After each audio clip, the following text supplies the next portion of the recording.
Hello, Neo. That game-winning touchdown was ridiculous. Good morning, everybody. Yeah, hey, how's everybody doing? Hey, I've been gone for like a couple of days. Anything happen?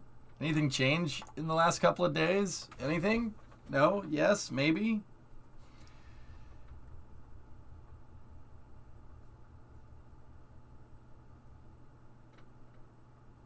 Just the Bengals losing. Oh.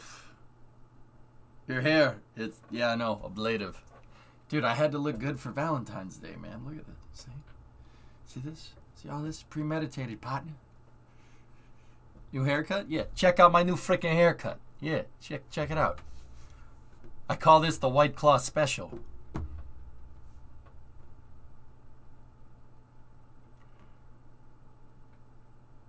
The steak was so good.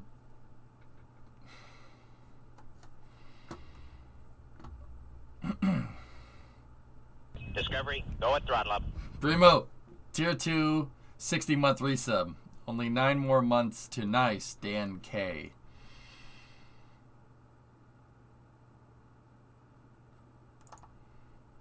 You gotta get the stronger White Claw. I call it Fight Claw. But the hair on the back of your head is showing. Yeah, I know. See? Look. They cut it in a way that makes me not look as bald. It's perfect. It's great. So, yeah, anything happen over the weekend?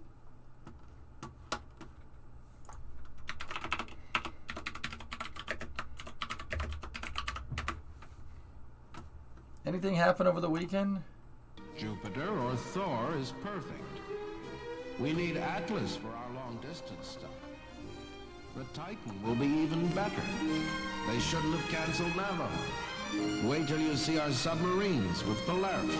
Attention all personnel, this is CVTS. Space vehicle pre-count operation. Discovery, go at throttle up. On my mark at 5, 4, 3, 2, 1.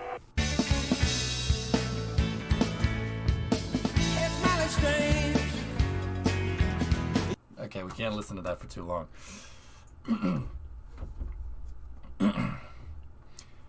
What's that band's name? Anybody know that band's Discovery, name? go at throttle up. The song that just played. Anybody know? Bill and Ted are thinking of my sub anniversary. 69 dudes. All right. Anyway.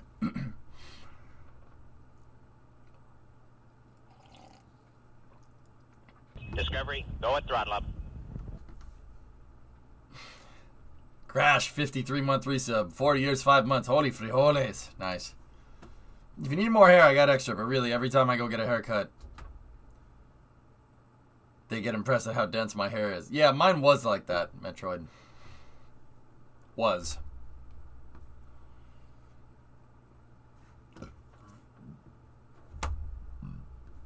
Discovery, go at Alright, throttle up. I'm good. Roblox.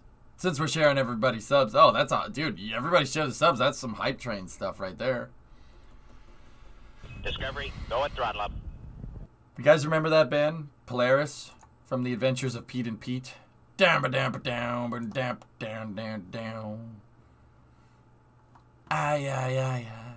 Anyway, Project Polaris. Yeah, we're going to have a lot to talk about for space news, huh?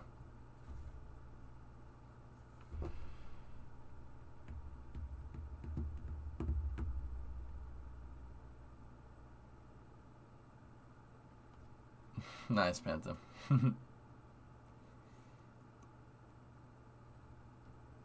Alright.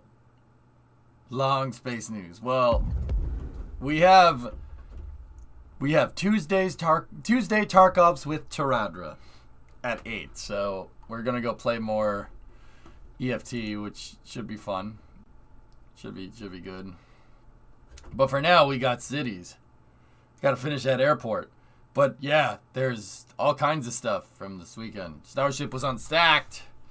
There was, there's Polaris, which is, well, now we know why there were so many flyovers over from Jared Isaacman. Yeah, now we know why that was going on. A mongoose? And ants drive him off. straight into real danger. A mongoose.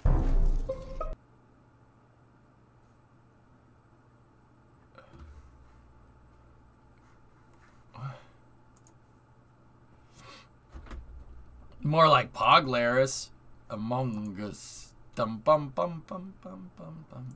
Chad, I have a funny joke for you.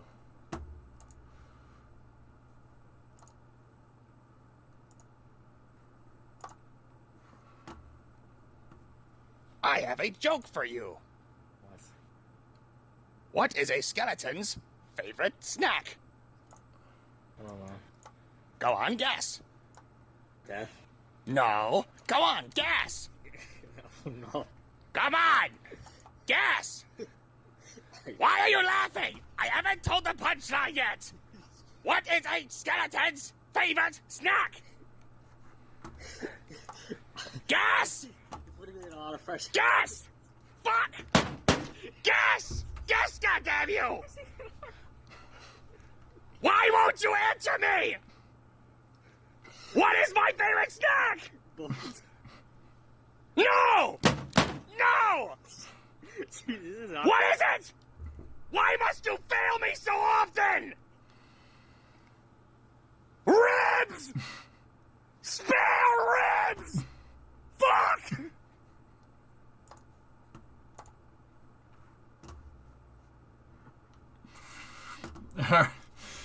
Yeah, I forgot that had swears in it.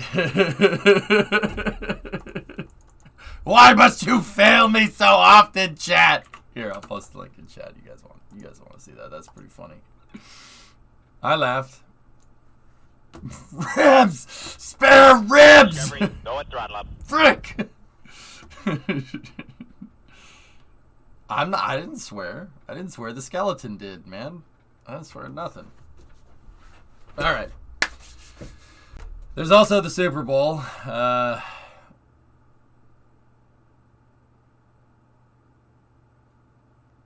And yeah, there's also the Super Bowl, which was the power of Jeb compels you. The comeback king. It's a nice lead. It'd be a shame if someone made a comeback. Flyover was money. The flyover was money. I'm quite fond of all those planes. Yeah. You live in Boston, you have an honorary doctorate in swearing. Okay. Yeah. Yeah, the Super Bowl.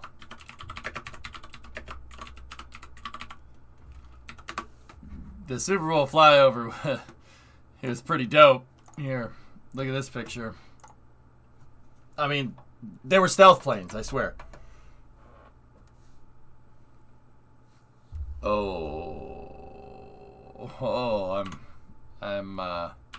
I'm quite fond of these.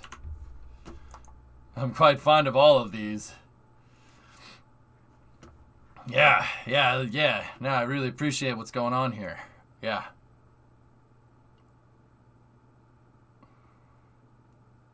Yeah, that's right. We got 22, 35, 51, hike, 16, and 10. I know, Smirks, it's true. Why is the Tomcat not in there? Tomcats are retired, Denny. They don't fly anymore. The only country that flies F-14s is Iran, believe it or not. They had a bunch of F-14s. Yeah. They have F-14s that are hot-rodded with, like, Russian avionics on them. Yeah, it's actually really interesting. Ooh, speaking of interesting things, so check this out. You guys remember that the C-130 that I showed you the other day? The one with the rockets, that they fired the rockets too early and it fell onto the runway and exploded? The YMC-130? Well, okay, so like this thing. You remember this thing? Frick. Yeah, Hellfish, yeah. YMCA 130. Yep. Yeah, this thing. Remember this thing? So, I went on a little scavenger hunt. I got a little interested. So this is from an old project from the U.S. to rescue Iranian hostages, right? They never ended up doing it, but they basically put a bunch of rocket engines on a C-130 to get it to take off and land in a very short distance, right? Here, watch. GTA takeoff in 3, 2, 1.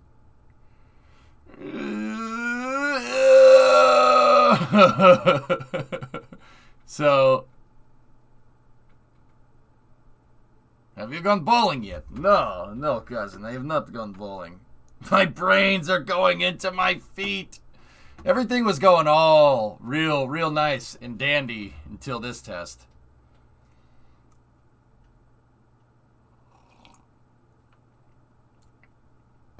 So, yeah, watch the plane, particularly that left prop on the far side of the. Uh-oh.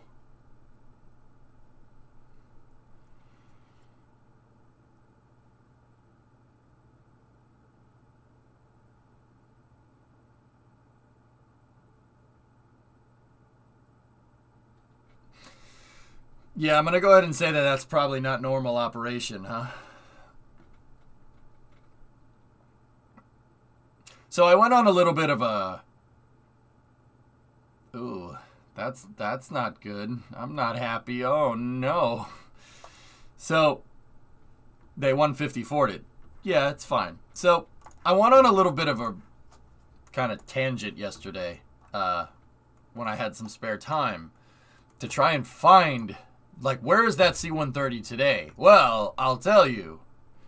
I learned that there was 3 test articles for this program. There was 3 of those planes with the rocket pods on them, right? There was a test article, and then there was two like production models. Well, one of the production models is that one that just exploded. I found, through just perusing around on the internet, I did find where it is. If we go, well, we're in Florida. All right, so if we go to Eglin Air Force Base right here, right, there's an auxiliary airfield called Wagner Field that's just up here. Wagner Field has some pretty cool stuff at it, like that track right there. I give you 3 guesses what that thing is for. Oh,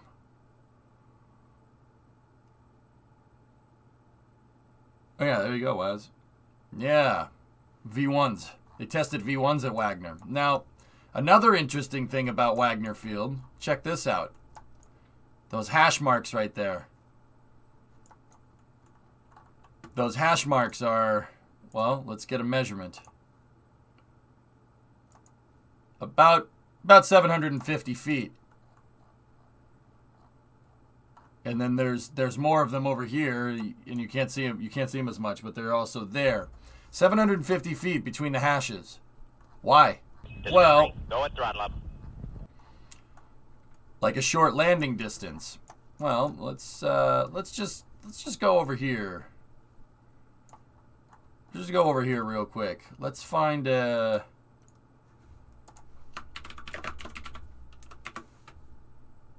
know what? That Lexington. We could go to the Hornet. The Hornet's fine. Let's go to the Hornet. So the Hornet right there, it did have an angled deck conversion, so check this out.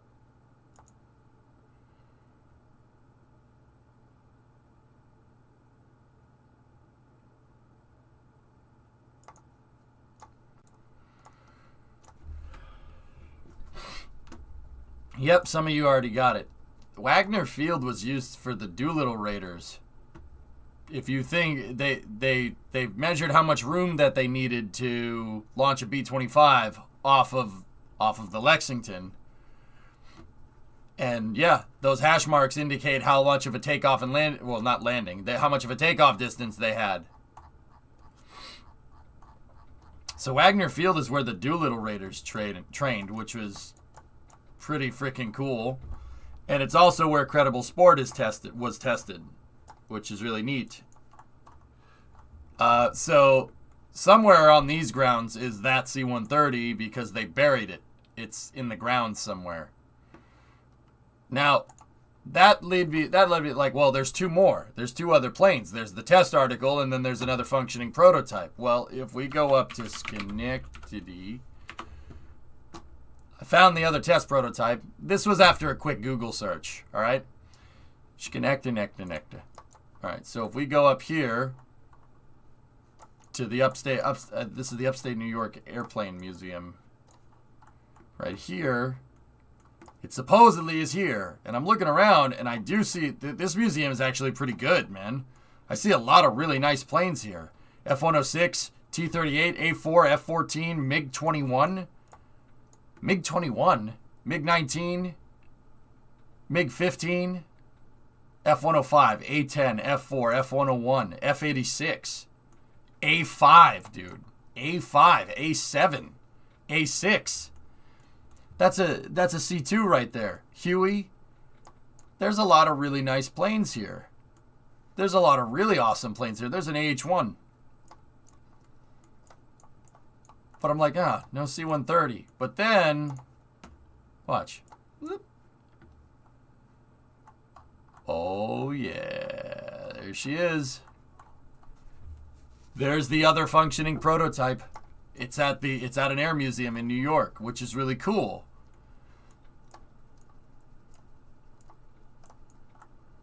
Yeah, pretty much, Elia. It's actually, Florida is nothing compared to what they did out in the deserts in Nevada. Nevada is where they did all the crazy stuff. So, now, where's the third plane? The testing prototype. Well, crazy story here. The testing prototype is on C1. It's a C-130 serial number 742065 is the serial number. So I went perusing around on the internet. And 742065 is not scrapped, I don't think. I don't think they scrapped it. But it served they basically, when Credible Sport didn't work, it didn't work because they ripped the plane in half. They decommissioned the two functioning prototypes, and then the test article, they refitted it back into a regular C-130, right? It was a C-130H. So 2065 served at Dyess Air Force Base in Texas, right? And then found its way to Yokota, Japan. And then in 2012, it was the last C-130H on duty, and I haven't seen a trace of it since. Well, if you look around on the internet, it's really hard to find anything because I don't think they want that information public. However, we know where the decommissioned planes go. We know where those decommissioned planes go. So, it was at Yokota Air Force Base in Japan, right? So, we're going to look around for a plane that has YJ on the tail. So, another thing that I learned is that the Boneyard has like 150 C-130s sitting in it.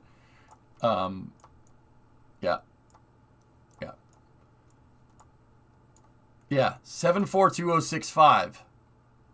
So we need something with YJ on the tail. CFT, and then that's another one. These are all different air bases that have mobility command on it, and then there's a Coast Guard C-130. So I'll cut to the chase because I want to play cities, but check this out.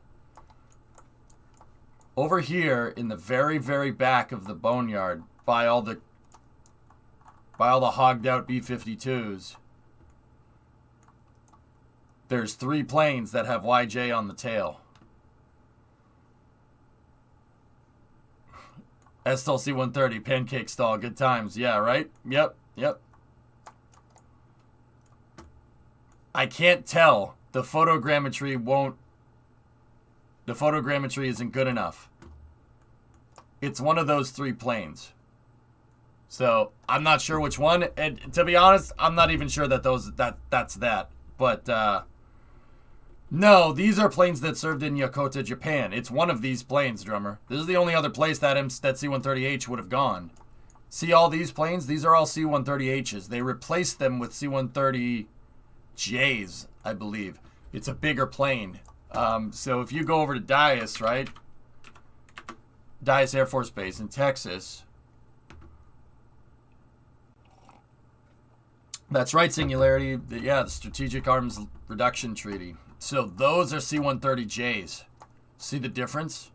Well, you can't see the difference. It's hard to see the difference. But that's a C-130H. That's a C-130J. It's an extended fuselage. See the difference? So, yeah, I couldn't find the test article. It's a, hey. I couldn't find the test article. It's around somewhere, but also, yeah. But also B1. Yeah. So, a little bit of a dive in the detective work on what the hell happened to the other planes that didn't have this happen. Yeah, there you go, Pete. Yeah, they're all over the place. But yeah, fun thing. I'll share more of it, I guess, during Space News. But we are going into Skylines. Yeah, we got to update. Man, all those people that were up my tail about getting network extensions.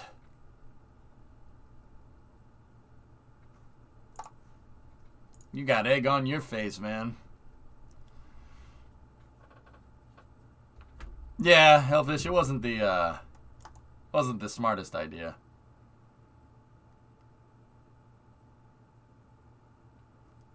So the reason why we have to update City Skylines is because there was a huge data breach.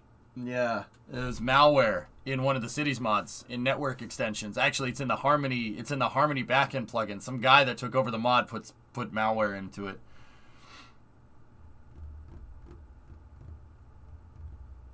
It was just Network Extensions 3. Everybody in chat was trying to get me to get it, and I didn't get it. So,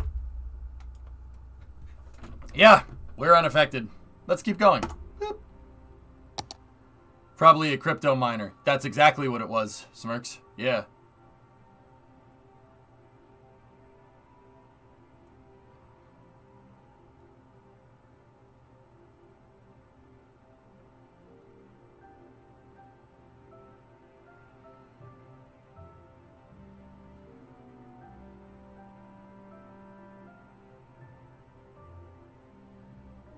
It was a little overblown.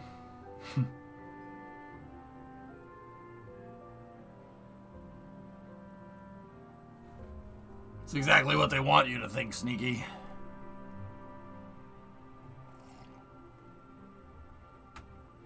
Well, that's good, Hellfish.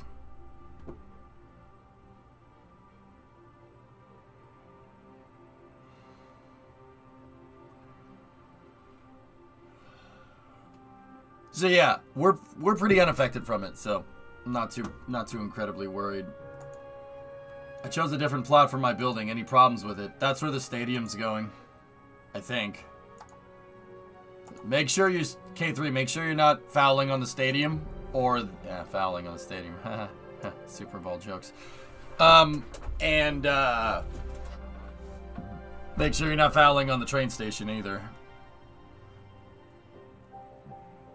Alpha's doing front and rear push rod, which is odd.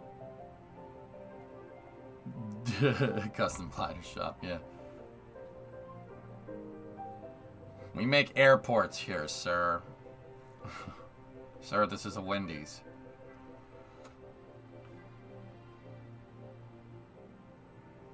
Drummer was bullying us on the server today.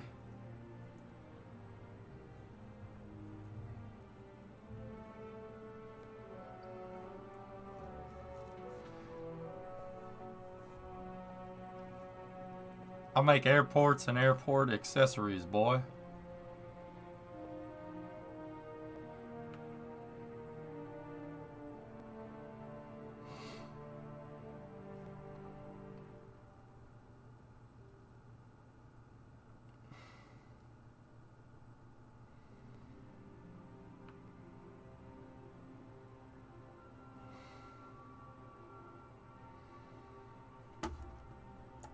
Let me see here. You went to a car show? Oh. This looks like a concourse. Yeah. Concours in the hills. Oh. Oh. Oh. That looks like a 641 Ferrari. That looks like a 641 Ferrari, man.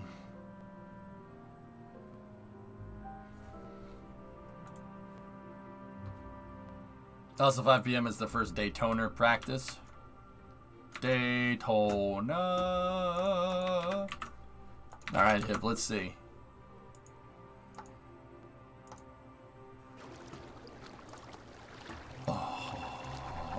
Oh, that's Bondurant's car.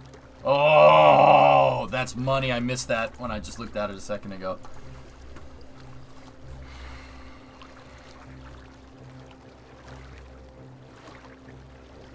I don't hate it. What's this? I don't know what this is. Golf Mirage. Oh, it's a resto. Yeah, see? Yeah. Wait a minute. Why does it say Toyota on the side? You're not allowed to say that. Why does it say Toyota? Get that Toyota! Damn it. I don't hate that. I don't hate that either. That's an AC. AC Cobra. Actually, that one is. That looks like a Lola. I'm not sure. Because it's a Toyota engine. Oh, that's gross. Is that a Supra? Oh. Nice. Nice. Oh. I like that one better.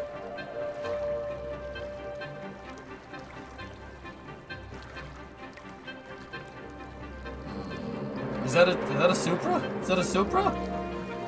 Oh, hey, that...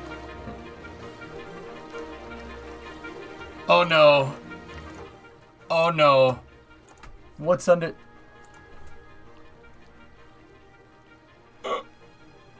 No. No. Hip. It's got a quad 50 on the back. Oh. Oh, it's got a... And that's a Cobra over there. What does a Cobra do? What's an American gunship doing here, Sarge? It's got quad 50s on the back.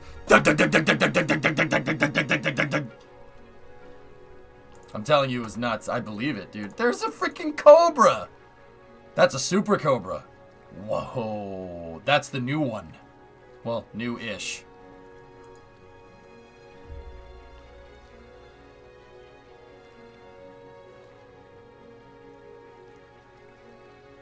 That's a real GT40. Oh, dear.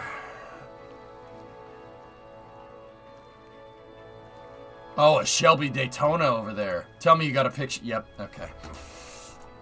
Oh, I love that car. I love this. I love Shelby Daytonas. That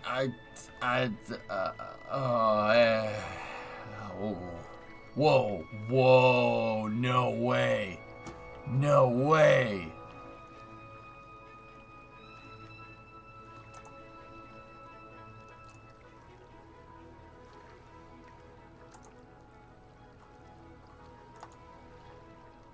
It's got the 3 lights, Panta. Is that that's a Tucker?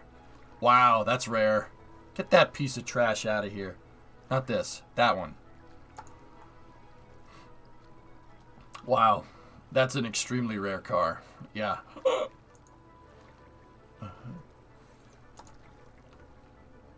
Hip, these are great. Oh.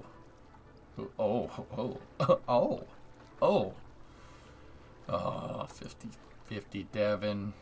2-door post car. That's a really nice car, man. Hands? No, I'm good. 63, split window. Nice car.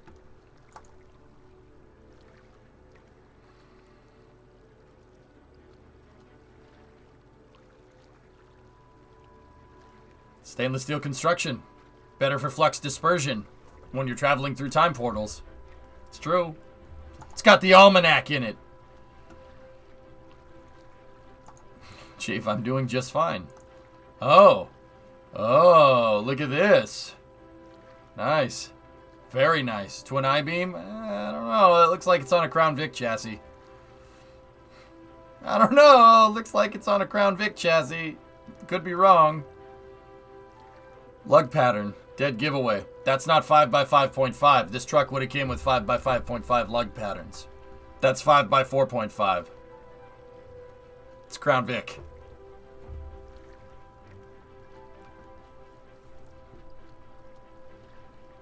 Wasn't a Tucker, it was a Kaiser Darren, only 450 made. Even rare, almost as, well actually that's almost as rare as a Tucker. Yep, nice car. So if that's a Kaiser Darren, that was made at Willow Run. That was a Willow Run car. Now that's cool. That's the same factory where they made B-24s during World War II. That Willow Run, which is really neat. Observed any of the new F1 cars? No, not yet. I'm more interested in this, to be honest, nearly. This is like the American equivalent of like a ZIL 130. I like my trucks, man.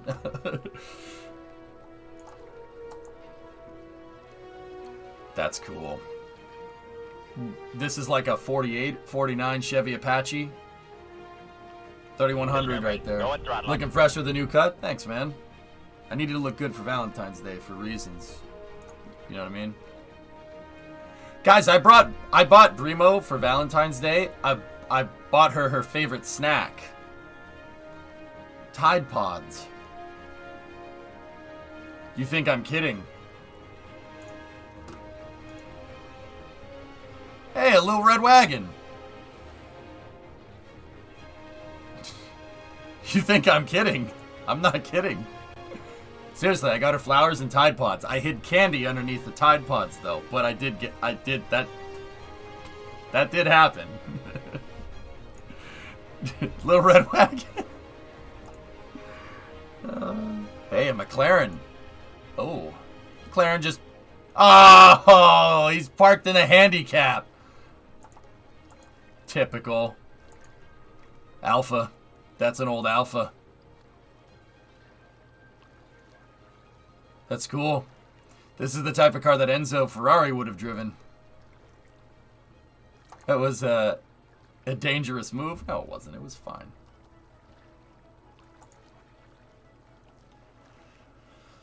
Oh. I'm not sure what Ferrari this is, to be honest. I think it's a Ferrari Daytona, but either way, it's a beautiful car. Probably faster than the Currents. Countach. Oh, Countach. Blood red Countach, man. Too bad the American versions have these terrible safety bumpers on them that look ridiculous.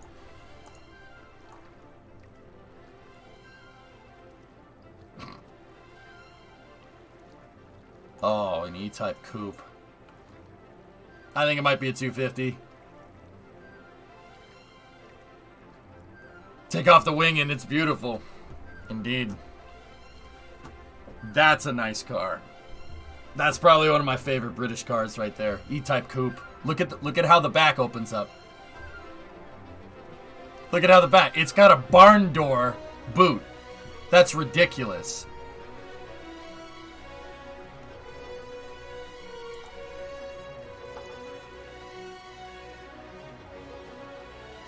That's a nice car. 4 scoops in the hood. 4 scoops in the hood. I know what that is. Oh, okay. Alright. Nope. Can't. Yep. Hey, super leggera. Oh, what a nice car. Whoa. The Ferrari. It's the Ferrari, Shelby S7. Can you just... The Bugatti Bayron. Yeah, that seems like it was a good show. Yeah, real good show.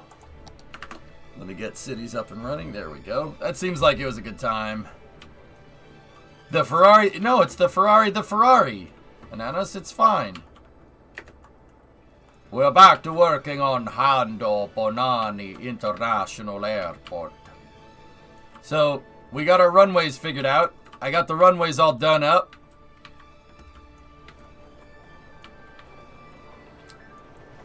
I think that was either a V... I think it's either with the 4 hood scoops. That's usually a V12 Vantage. I don't think it's a 177. V12 Vantage is my favorite Aston.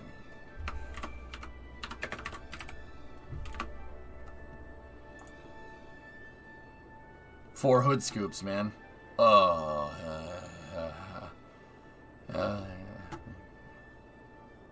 Why is it my favorite car? Because it's got a V12 in it. Duh.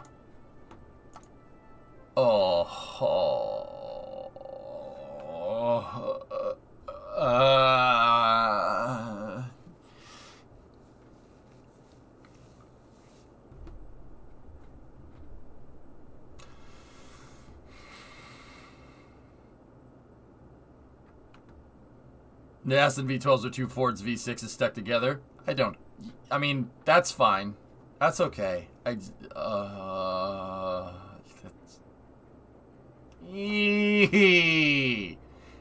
That's nice. That's not nice. It's exploded. Anyway, let's keep going.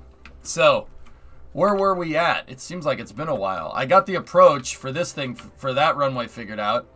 I got the approach for this runway figured out. I got the approach for that runway figured out. I didn't do the approach down this side just yet.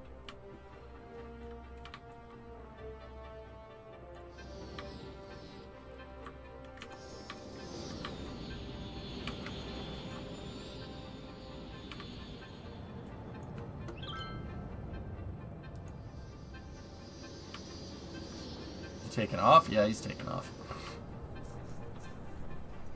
Can we talk about that Chevy truck?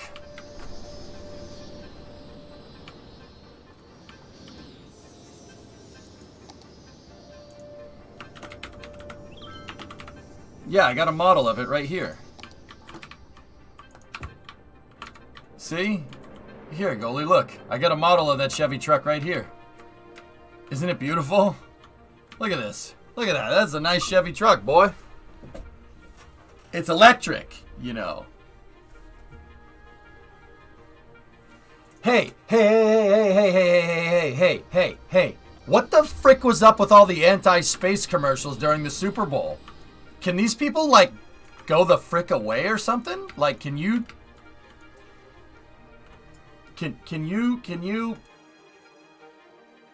Yeah, can you do that?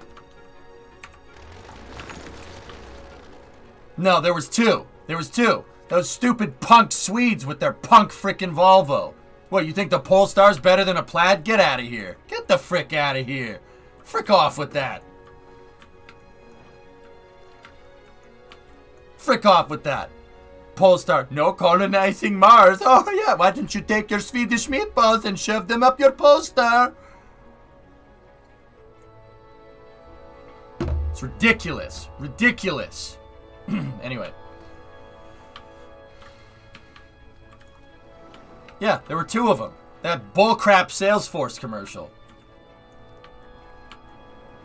My biggest condolences, Mr. Eric. No, no, no, no, no, no, no, no, no, no, no, no, no, no, no, no, no, no, no, no, Sanchai. That is not a nice looking car. That looks like a stupider version of the Mach-E, all right? No, no, no, wrong, wrong, it's wrong. What is this? What is this? What is this? What the hell is this?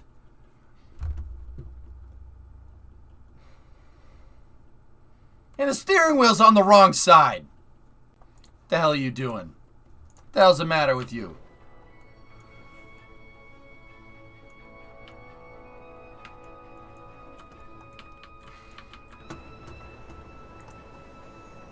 Right, Spell? It's ridiculous. What the hell are you thinking? No, that car's terrible. You should feel bad.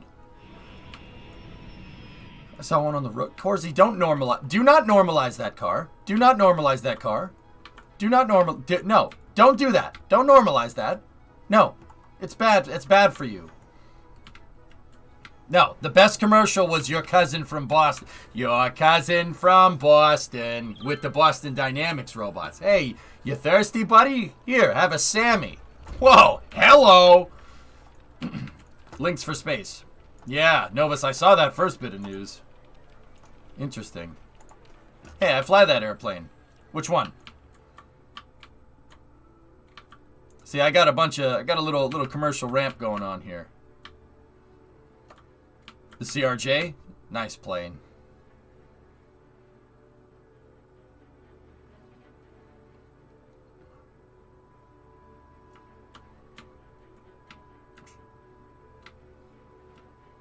The new Kia EV looks good. Bearlicious, do not use Kia and good in the same sentence in front of me ever again.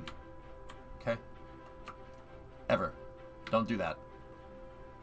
I'll find you. I'll find you.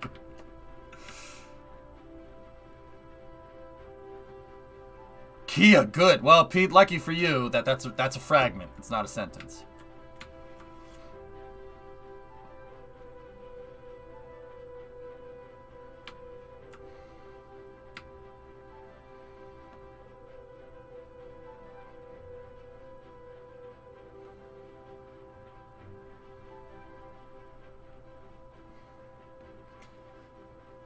So yeah, we're working on the airport here.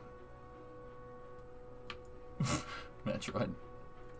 American Eagle doesn't fly the Q400 anymore. Well, shut up. Sky King.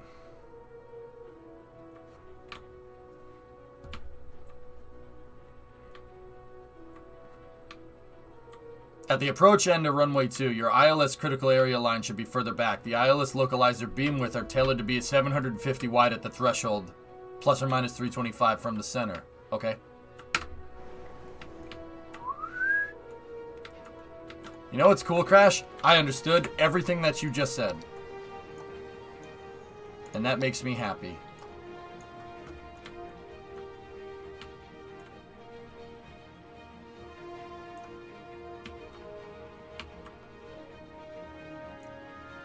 If we're gonna move it, we need to change the taxiway. Hold on.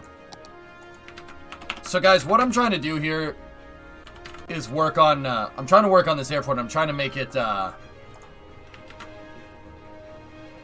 trying to make the airport as realistic as possible, using the new airports DLC as well, with the terminals and stuff. Turns out that it works really good with, the,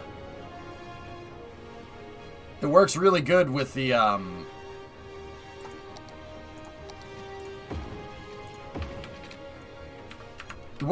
with the pre-existing mods. You just got to make sure that you implement it correctly. That's all. Almost a month ago. Stream chat. Yeah.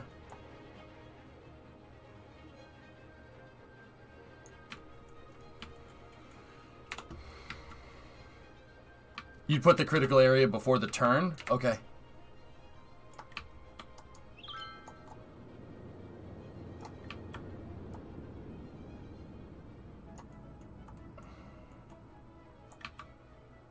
Made me happy that I understood everything that you said.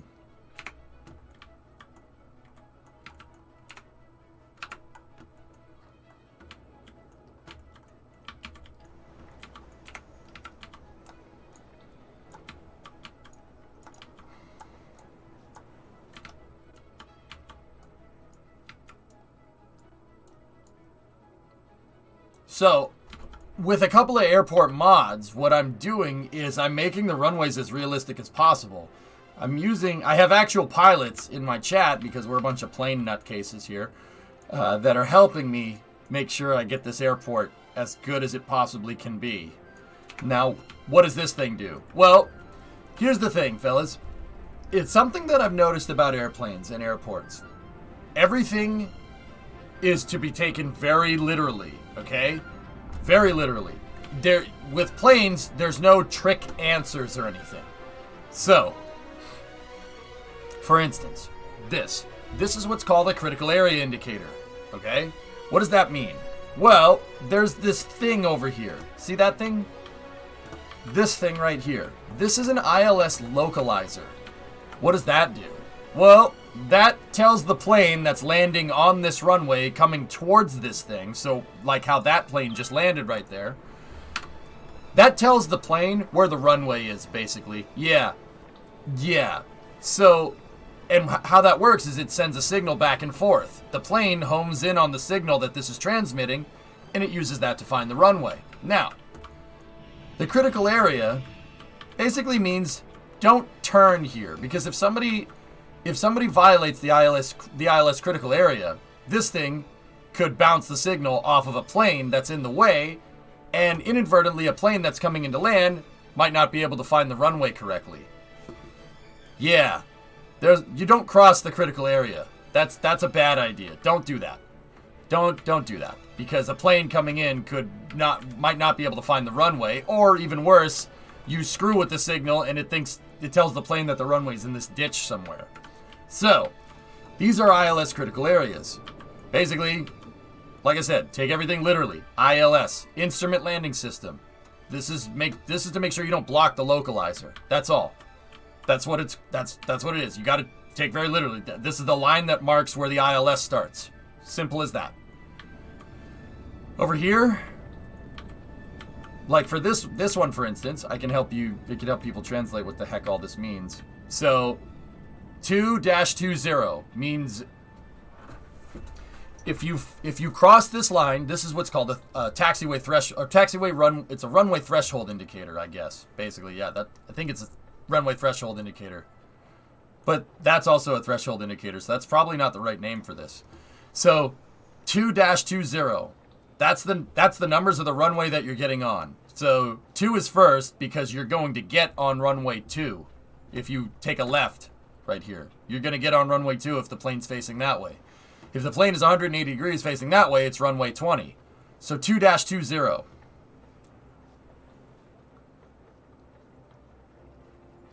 Because the pathing in cities for the plane stream chat doesn't understand this. Hold short line, that's what it's called. Thank you. Just to be super pedantic, the critical area boundary you just fixed would protect the signal at the departure end of runway 2. Point back at the plane's approach for runway 2. What?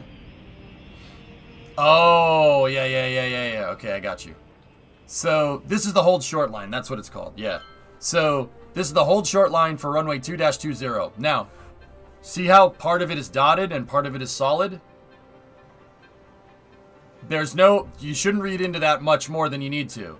If you're driving down a road and that road has a solid line in the center on one side and dotted on the other, right? So you have a double solid line and one side of it goes dotted. What does that mean? You can pass, right? So that means that from this side of the hold short line, planes can exit the runway. But, hello A380. But from this side, you have a double solid line. That means you don't cross until the tower tells you to. See what I mean? It's all pretty literal stuff. Dotted line, you can cross this basically when you want to, right? The double solids, don't cross it unless you're told to. Just like cars. Just like cars on the road.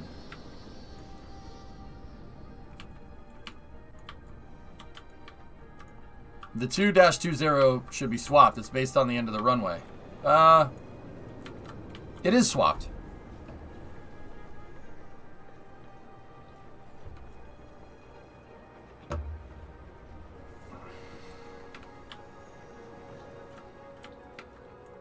Pretty cool, huh? So, Hendo Banani HBI-X has 2 runways, a 5,000 and an 8,000 foot runway. The reason why the runways are the way that they are is because that's literally the only place I could fit them. Hey, Duckman. Seriously, that's the only place I could I couldn't fit runways anywhere else on this damn map. The airport literally is as big as the damn city. I think HBIX might already be taken, Bryce, but it's alright. So another cool thing is, check this out. You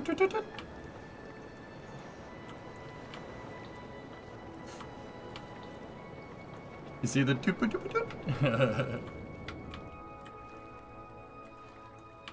Pretty neat, huh?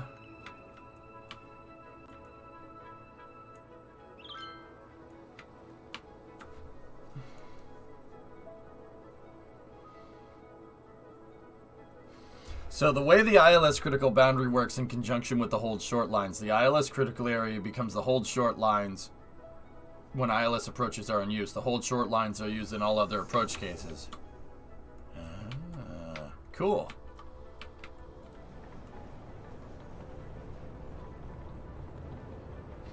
Oh. Crash, that's cool. Okay, I get you. Yeah. Okay, so you... Alright, let me repeat it just to make sure that I understand this correctly. That becomes the hold short line if the localizer is being used for plane landings, right?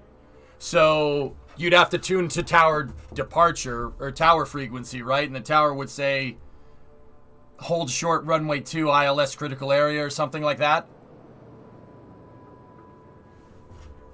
There would basically, it wouldn't be taxi and hold short runway 2. It would be, he would make a thing to mention the ILS critical area, correct? Because that's actually really neat.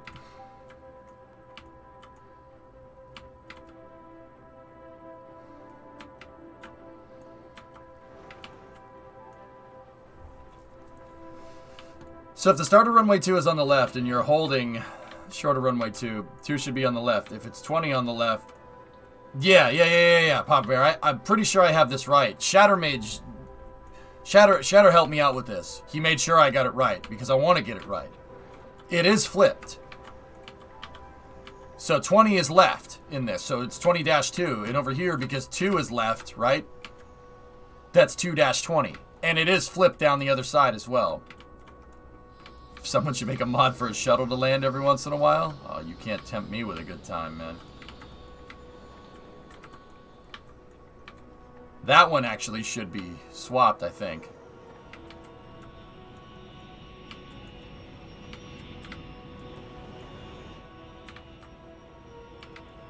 Look at Google Maps.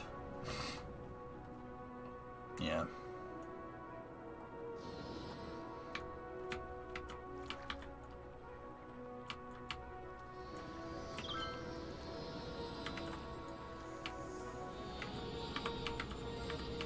Yes, exactly. But you keep pointing at the wrong localizer. Those lines that protect the localizer signal at the other end of the runway. Yes. Alright, so we'll move this back a little ways.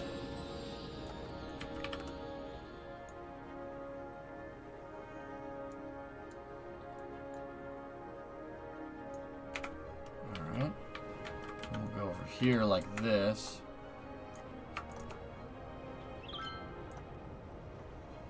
Oop.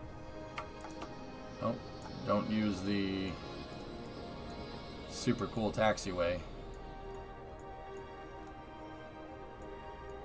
There we go. That should be good enough.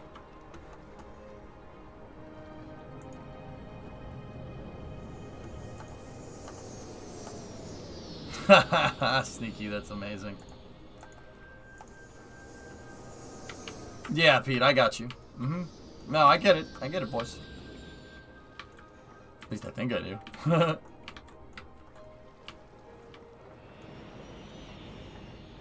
If I see a shuttle taking off, Sneaky, I will die a little inside, so that's probably not going to do that.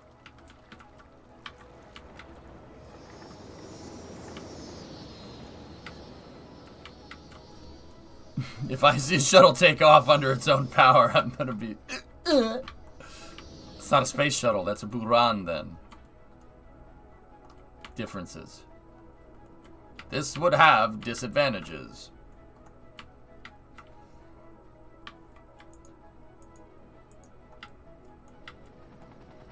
We also got to figure out the cargo terminal stuff, but I'm not sure how we're going to do that.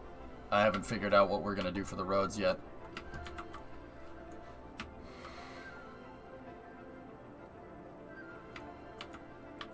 Do you have flashing yellows for the hold short? How was my Valentine's Day? It was fine. I probably have those somewhere. Here, I have like I have all the stuff right here. Yeah, see? We do have those.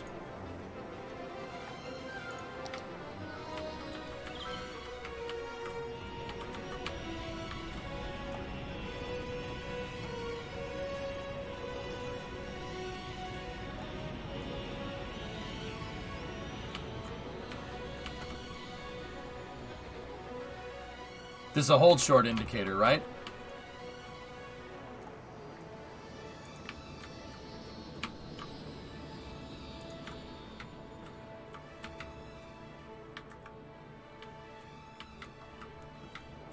I don't know if I have ones in the pavement, dude. But I'll put these ones down, too, just in case.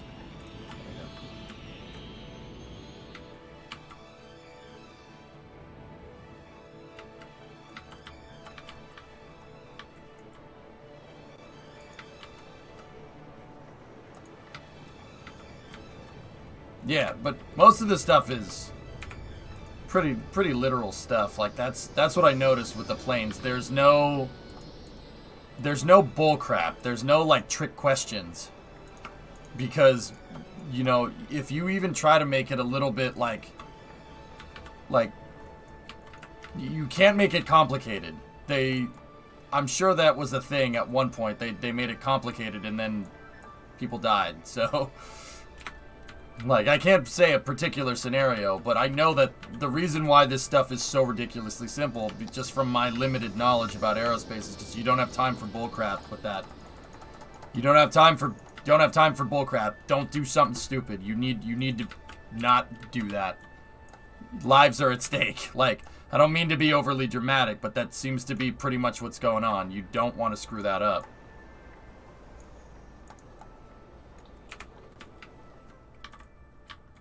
Aren't the signs backwards flipped? I don't know, Arrow. Maybe. Yeah, it has to be as simple and as straightforward. Literally, best part is no part ideology floating. It's the same thing. I've noticed that with aerospace. You don't... And this feeds into a much bigger thing about engineering and how engineering works. Don't make it more complicated than it needs to be. Anybody can make something complicated.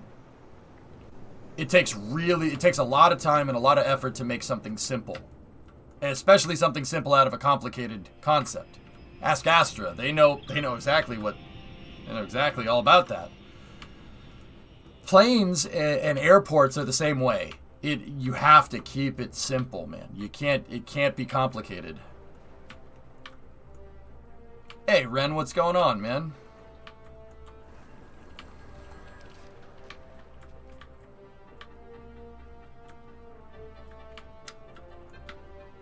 Should I not dip my McDonald's fries into syrup? No, you could do that, Sneaky. No, Sneaky, you gotta dip chicken nuggets in syrup, dude. I told you. It's gotta be nuggets. That's a really bad approach angle. Okay. What is it, a space shuttle? Jeez. Yeah, there's a dead person at the police station.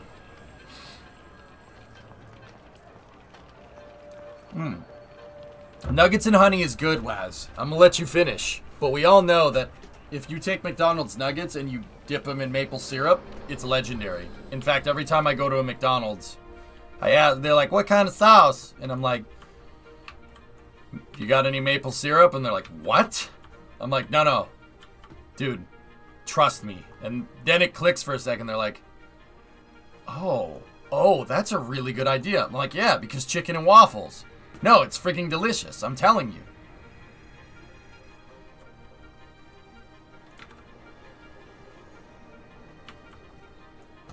Yeah, Nora, right? Trust me. Trust me, Sneaky. You can dip the fries in syrup. That's fine. You want nuggies in syrup. I wouldn't steer you wrong on this, man. I wouldn't steer you wrong on this. Just tell them you're Canadian. DeLorean EV. Okay, then. I mean, that's pretty cool. Uh-oh.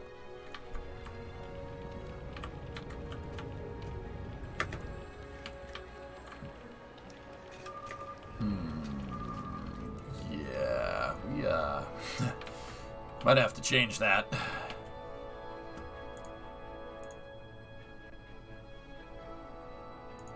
How about we just put that over there? And then maybe we don't have a runway thing here with like street posts. Because, you know.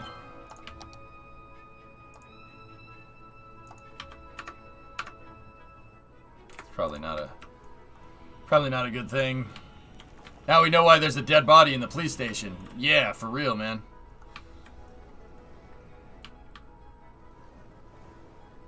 The yellow signs are facing the wrong way. Which yellow signs? These ones? Oh. That one should be 180, shouldn't it? Why is that Cessna parked in the grass? That's my pallet, Pete. So I like looking through the items. I look through everything, and then I find the stuff that I want, and then I just put it out. I did the same thing over here. I have a bunch of taxiway indicators and runway approach indicators. We have runway end indicator lights, taxiway lights, taxiway end indicators. This is all the numbers for the taxiways and stuff. Runways use numbers. Taxiways are alphanumeric. They always begin with a letter, if I'm remembering right.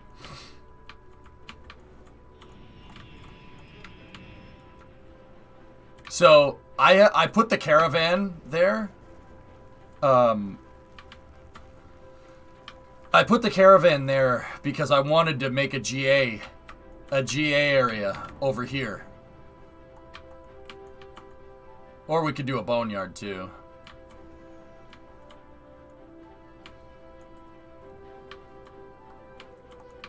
Pilots, if I'm remembering right, don't some airports have more than 26 taxiways, so don't they get into like Greek letters after for taxiways? So like you could taxiway to like taxiway like Theta or whatever. That should go right there. Taxiway Alpha Bravo or something. I forget. I don't remember. No, they combine letters. Oh yeah, because the whole thing is native phonetic. Yeah, okay, that makes more sense. Thank you. I want to freaking fly after doing all this. Think Excel spreadsheet? Ugh. No thanks.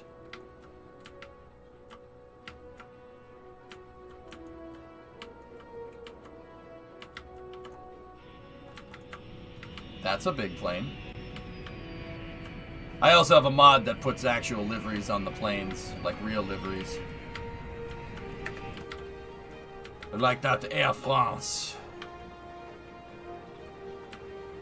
Wait a minute. Okay, no, that's an A320. I was gonna say, is that an Air France 737? The French would never allow this. How long would this runway be to scale? No, not to scale. Drummer, runway is 8,000 feet long. It's a pretty long runway.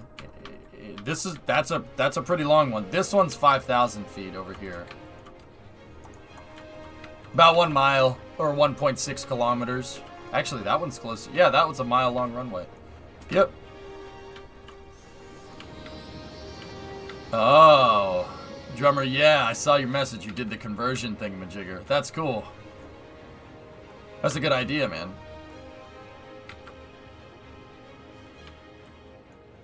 Yeah, taxiways for days.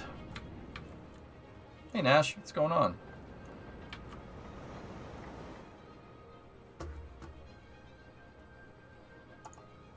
Look at IAH.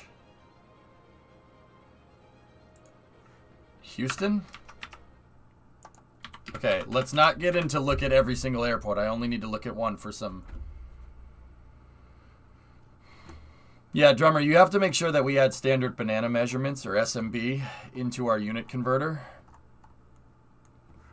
There are special cases, like they will call terminal taxiways lanes. Look at the LGA terminal area. Oh, yeah, I see it. I see it. Yeah. Lane 11, 15, and 16. Yeah, okay. All right. Where's IAH? Oh, there it is. Okay. Yeah, that's got a decent amount of taxiways. It's no O'Hare, though. But yeah, see? Each one of these is a different road. Yeah, see? Hey, look at this. We know what these markings mean. Oh, that's pretty neat.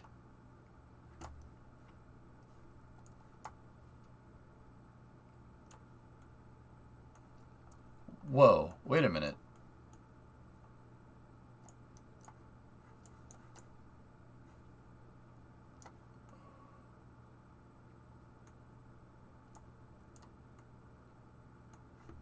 me just make sure that this doesn't go.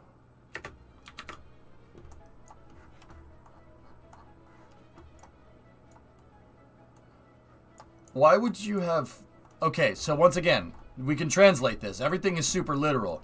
This is a hold short point for taxiway NS. November Sierra.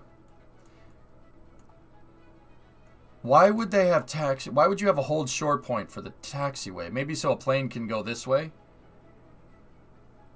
There's a hold short for this taxiway. Hold short lines can exist from runway. They can be used anywhere. That's like a block signal on train tracks. Oh. Yeah, see, the indicators are for NS right here. November Sierra, which is... Yeah, see? That's a stretch of taxiway right there. Like I said, you can translate all this if you know what to look for.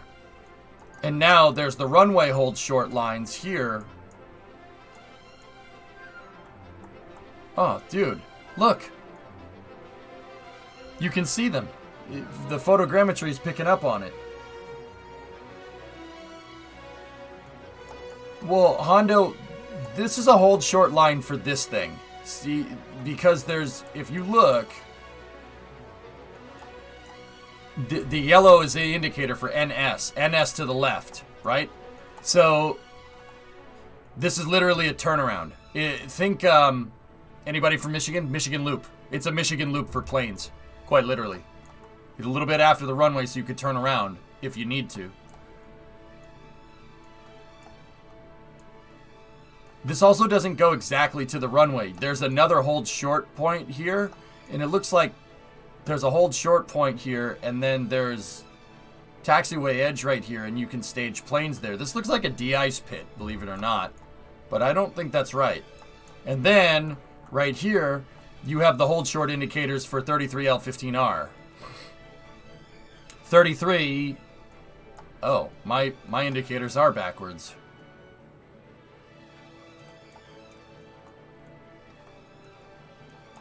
Frick.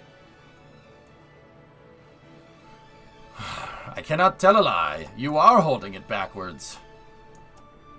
Huh? Faber, you said look at Google. Well, I'm looking. Yeah, it's definitely wrong. Yeah, no, I cannot tell a lie. You are holding it backwards. Huh. Okay. Yeah, it's backwards. Well, that's good. Yeah, you know what? There are a lot of, there's a lot of taxiways here. So, why? I know what people are asking. Why? Why so many taxiways? Why do you have like 3 different taxiways that all do the same thing? 2-lane road. 3-lane road. Think about it like cars. That's all. You want planes to be able to go this way, and you also want planes to be able to go this way. You don't want one taxiway, so if a plane's trying to go down this taxiway, it's going to jam it all up. You can have traffic jams on the ground. Oh, that happens. Somebody already mentioned it. Yeah, that's definitely a thing. No, drummer, it's literally just a 2-lane road, man. Heck, some of these taxiways are roundabouts, dude. There are one-way taxiways in real life. It doesn't really make sense to do a one-way taxiway, but it does happen. There are roundabouts. In fact, you know, like if you look at the airport of tomorrow, right? Ooh.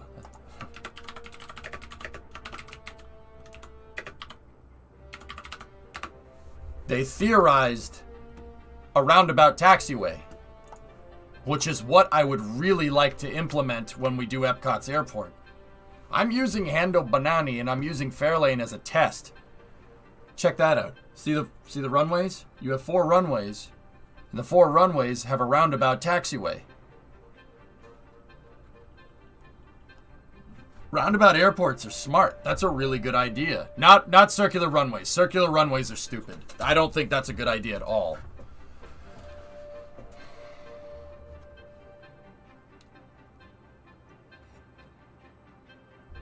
Nice, Panta. Yeah, see? That's a really smart way to do that.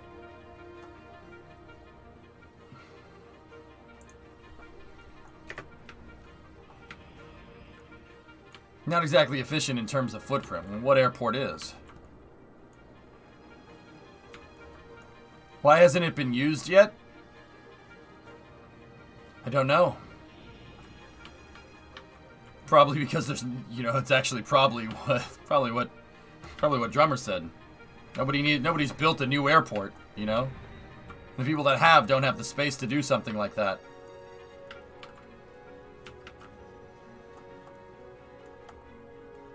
We should put more gates down here.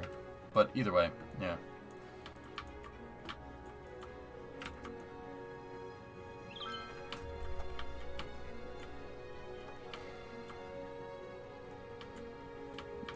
Lines are cheaper than curves. Indeed. Yeah, see, I started doing it here as well. That taxiway is a little close to the runway, though, and that one's super close to the runway. Gotta be careful. I noticed that most taxiways off of the runway, like parallel taxiways, I don't even know if that's what that's called. Parallel taxiways I've noticed are about 400 feet from the runway. Drummer, why don't you get our patented unit converter out? So that's a little over 100 meters. It's like 120 meters from the side. Hey, all right. Still got it.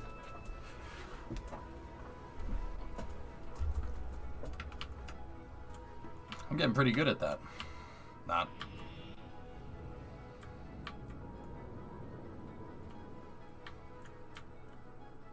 I agree, Duckman. Yeah, that makes perfect sense.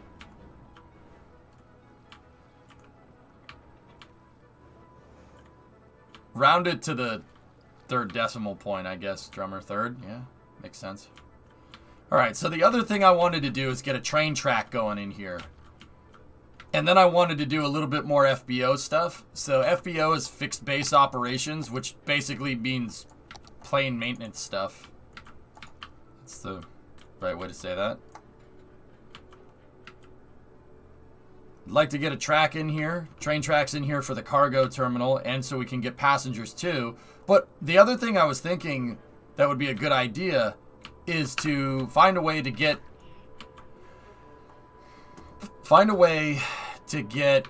this stuff into the city as fast as possible. So that might mean making a new train track, but I don't know.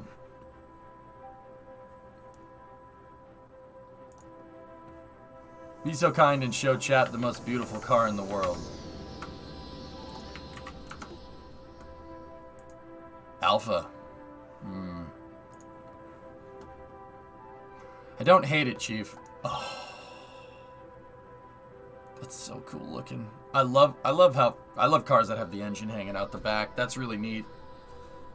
That's really cool looking. Not very good for practical application, but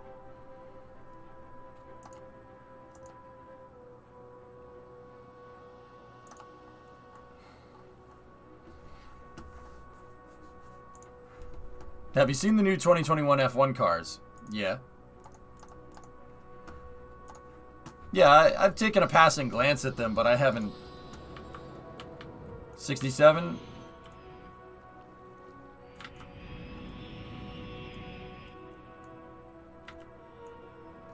Chief, I got a question. What do you think about this?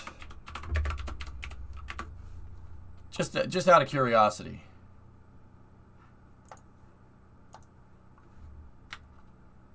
Does that do anything for you? I come bearing gifts from the FAA. Hides, but really it's an airfield standards document. I have this downloaded, but yeah, more reference the better, dude. And I also learned this stuff, so that's good. Interesting. My dad's rebuilding one of those. The doors open up like this, dude. Suicide doors. Look at the door handle on the passenger door. It's at the front because it hinges on the back. It opens up like this. Yeah, that do anything for you? Out of the European style and way too long, but beautiful lines. Way too long.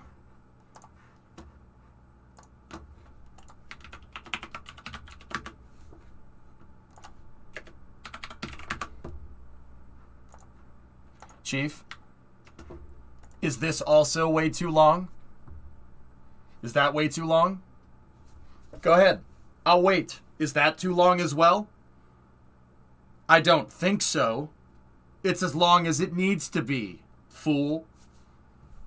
It's as long as it needs to be, okay? This is just perfect. How can you say that one's right and the other one isn't? No. No! Bad. Bad. Don't do that again. It needs to be more pointy. It's not pointy enough. Do you have UP assets? I don't think so. Pop Bear. I'll take the G-tail, though. What, Snibbles? Okay.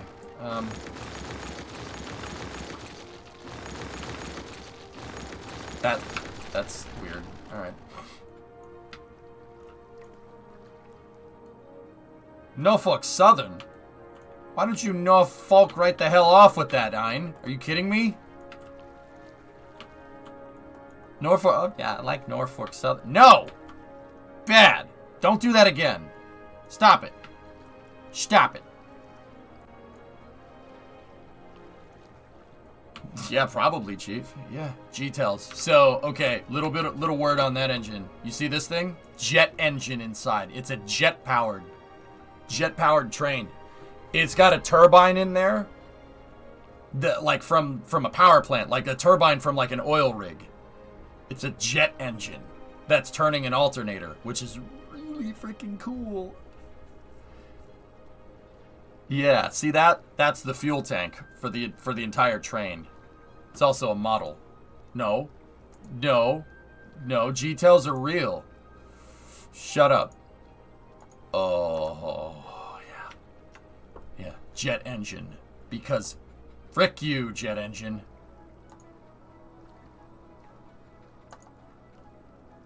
I like this picture. There's a lot of nice things happening in this picture. I like this picture. Do you like this picture? I like this picture.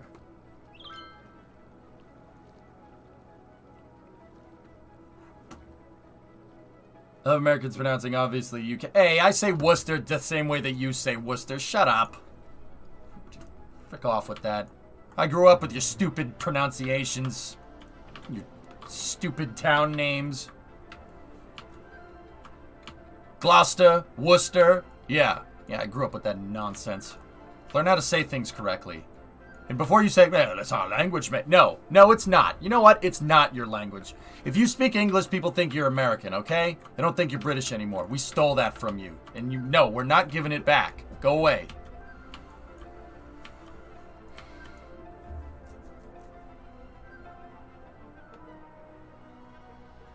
It's fine, Supercraft. You're only using the jet engine to generate power. That's it. I only speak 2 languages, English and bad English.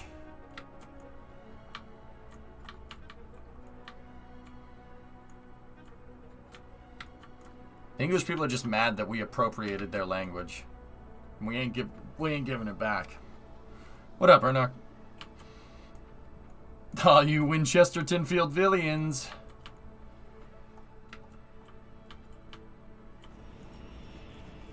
Sorry, last please. Last please. Let me share something rare from my collection. 8,500 horsepower. You know why it has 8,500 horsepower, Chief? Because you. That's why it has 8,500 horsepower. Why do you need 8,500 horsepower? Because I can wanna, okay? Yeah. That's why.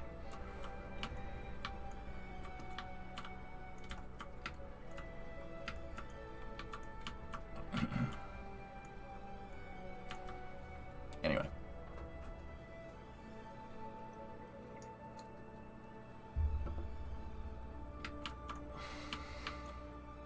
Anyway, let's keep going. Yeah, this is what happens when I get enough sleep. Alright, so we have the helicopter bases here.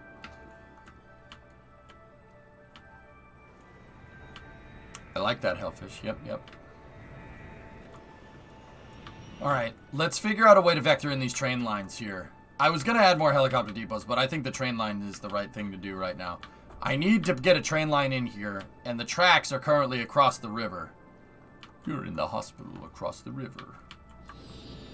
Yeah, any pilots, just ignore those lights. I have these staged here, and I use the runway as a ruler to stage the lights.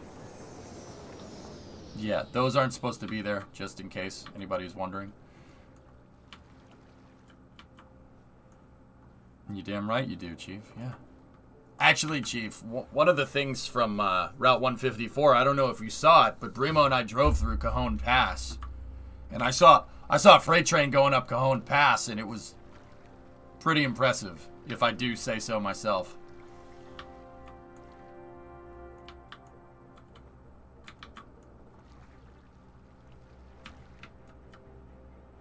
Yeah, you were there for that? Right on. Yeah. Yeah, there was a freight train going up Cajon Pass. Yeah, that didn't suck. That was pretty awesome, actually.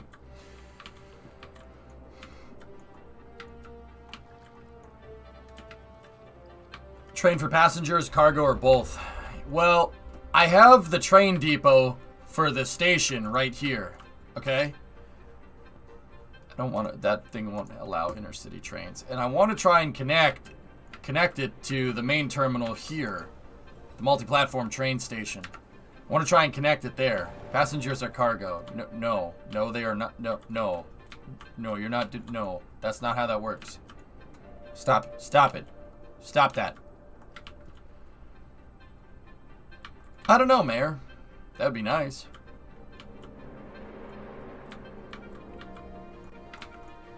So we have the tracks that come in right here. And that's an abandoned right-of-way that I ended up using as a road. And then we have this right here. That's an old factory.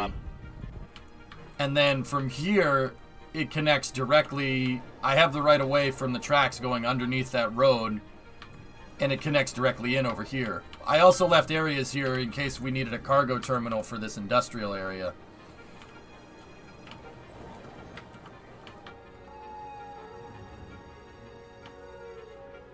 One more for my collection, just for you, friend. Chief, when are you moving here? Get the frick out of where you are. When are you moving here? When is that happening?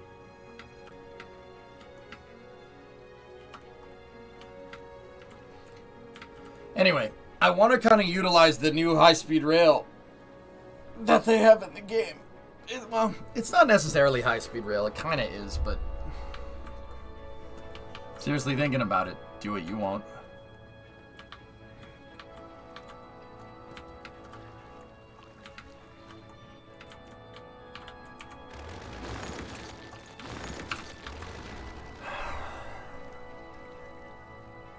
So I'm thinking whatever tracks we have going in here, we're gonna need it for passengers. And also, I need a track to go over to the cargo terminal here. I don't necessarily need that, but I want it. I would want a cargo terminal for freight here. And like maybe we can make an intermodal freight yard over here or something. That'd be kind of neat. That's pretty neat. And we do have more space for a runway right here. We could end up putting one right there. That'd be kind of cool. Miles with a 37-monther. Thanks, man. Do you still play the Rocket game? I'm just taking a break from it, Dipstick, but yeah, I'll go back to it sooner rather than later. I played the Rocket games. I played Kerbal so much, dude, that there's like a backlog of other games that I've been meaning to play for a really long time, and I'm just kind of working my way through it.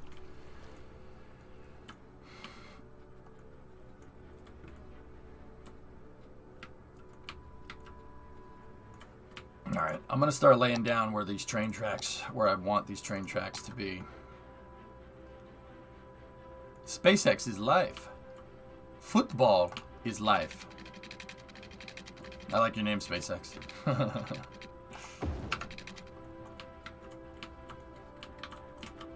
I agree. It's very fun. I've been getting the itch, dude. Especially with Rook, Isaacman talking about like with Project Polaris and stuff. Oh my goodness, it's so freaking cool. I'm freaking super hype on that.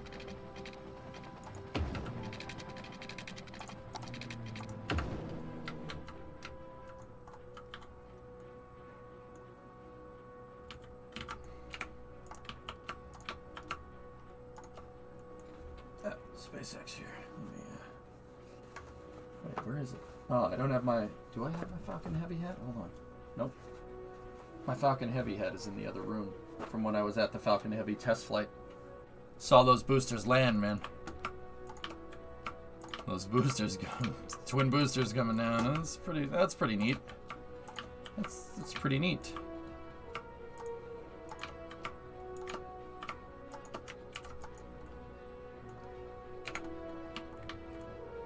My life is potato. I heard something about an EVA. Zero, I'll tell you about Polaris during Space News. Your mind will explode. You'll be like, wait, they're doing that. Okay.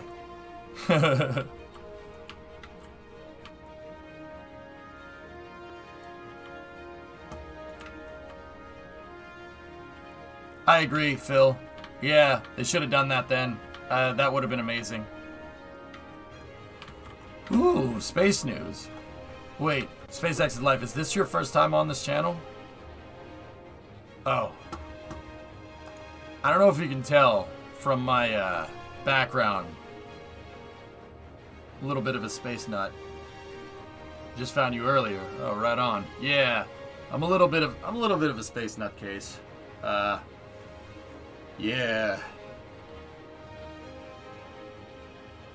Yeah. Every day that I stream, right around 4 Eastern, I do a segment called Space News, where we talk about what's going on in the space program. I did see your profile pic and thought, oh, maybe so. Yeah. I don't know what gave it away, huh? That's cool. Yeah. Oh. Oh, I know what scene that is, Lemprod. Very nice. Yeah. Yeah, I'm quite fond of rockets. I'm quite fond of those things. Yes. Super Heavy has an absolutely breathtaking hiney. I mean, that thing is good. I want to be friends with it.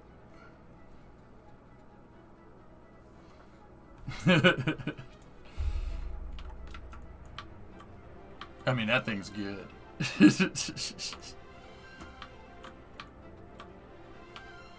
Yeah. Oh, well, Pete, yeah. I mean, yeah. Right on. Alright, let's get this, Alright. That's where I want this track to basically stop here for a second. I already carved out kind of a right of way for it, but we're gonna have this whole abutment problem right there. 973 at 140. I haven't seen it yet. I was watching the Dodge episode. But yeah, that's pretty good. That's pretty neat. And it sounds pretty neat.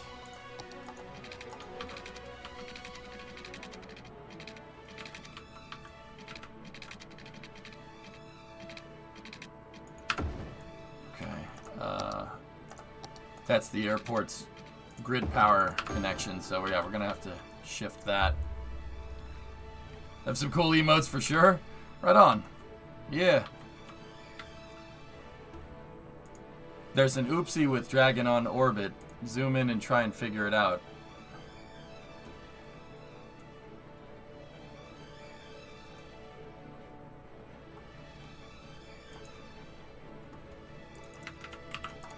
An oopsie?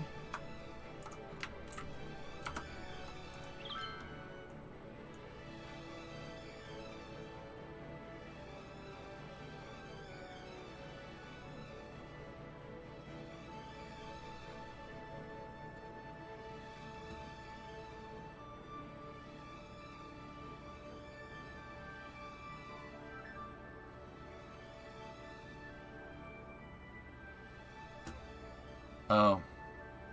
Dragon lost the panel cover for the hatch.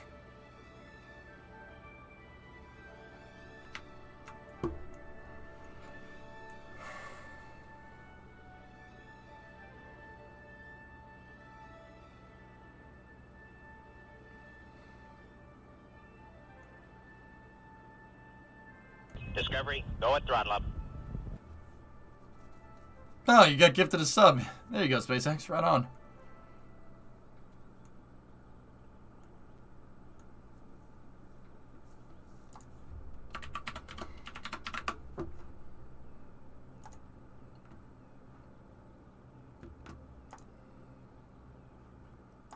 Trying to just find a picture of what it's supposed to look like.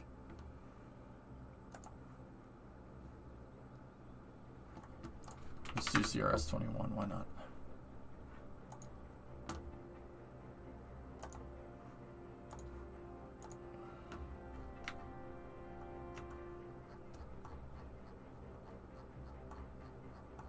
Why must you do this?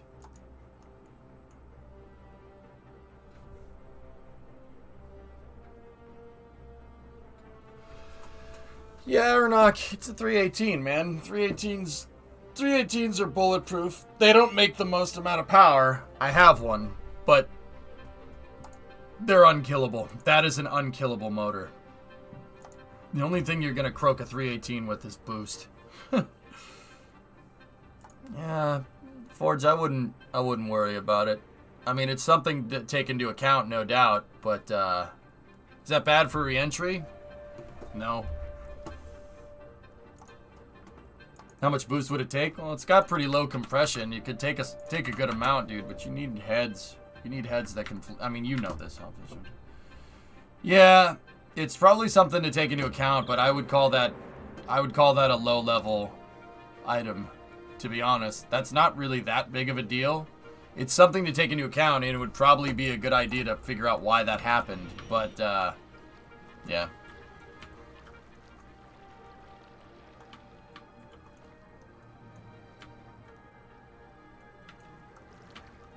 Right on. All right.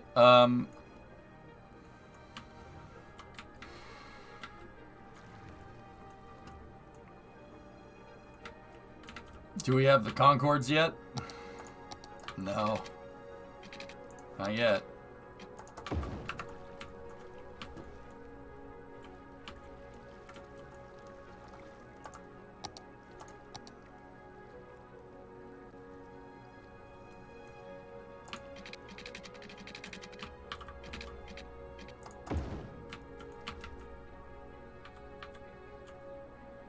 I'm gonna have to relocate some of these power lines.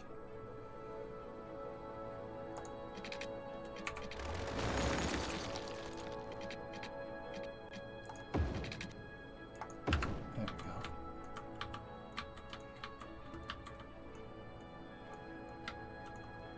Seems I'll be right at home here. I was looking around City Streams originally, was interested by the airport build, pulling me in. Yeah! Yeah, I mean, SpaceX, what I did with the airport is, I've been having pilots. I have a mod that basically gives you a bunch of extra stuff so you can, like, because when you place the runway down, it's just a bunch of random marks on the runway. And the marks are right, but they're not spaced correctly. So what I did was I got a mod that has all the approach indicator equipment, and I've been reading about it, and I've been trying to make a realistic airport. So if a pilot is looking at this airport, they'll be able to be like, oh, okay, I know what I'm looking at here. So... yeah, try to make it realistic. Yeah, right on. Buy City Skylines? Hey, I'll take that. That's fine.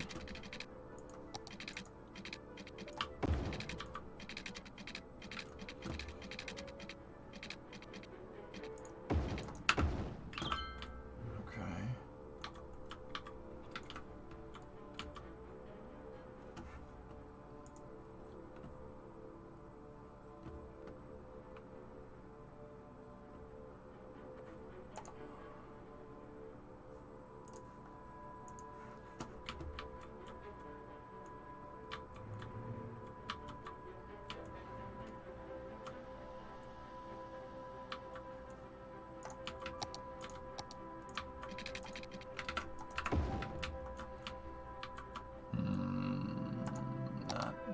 Not happy with that.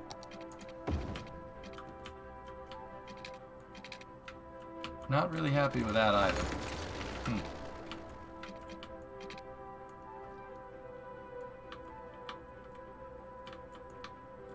Yeah, Triggetti, yeah, indeed.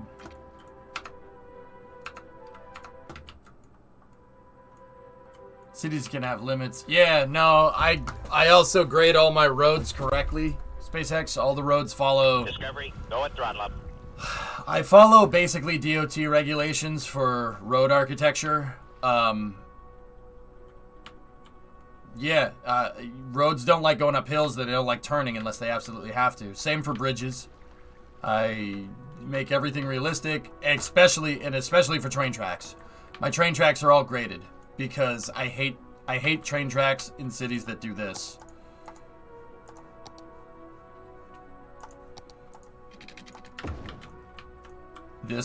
See this? That. The fact that it lets you do that, I get it. It's not like, doesn't have to be super realistic. You play cities how you want. The fact that it lets you do that bothers me. I'm like, nah. Hey, Tech, what's going on? Thorn? Snow and more snow and more. Man, did the weather people screw that up, Thorn? Jeez. I know how you feel. All my roads are graded correctly. All my tracks are graded correctly. Every single track that I make. The bridges, the abutments, and the footing is in the right... The footing for the bridge is in the right spot. I even make sure to put the footing on flat ground because footings that go into the side of a hill are not good for a suspension bridge. And these models really aren't suspension bridges. They look like cable stayed, but either way, I make sure the bridges look right. All the roads, everything is graded how it should be in real life. That's just the way I enjoy playing the game. No, not everybody has to play this way. I enjoy playing this way. I think taking the time to make your roads, look nice and grading it and taking the time to perfect the beat. And I really do have love for streets because I grade the roads. No, taking the time to make it look right is really, really, really pays off. It really makes the city look better.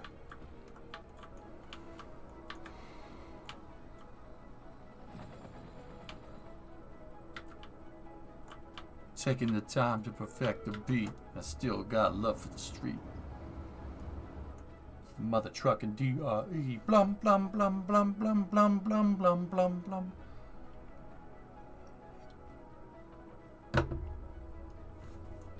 Yep.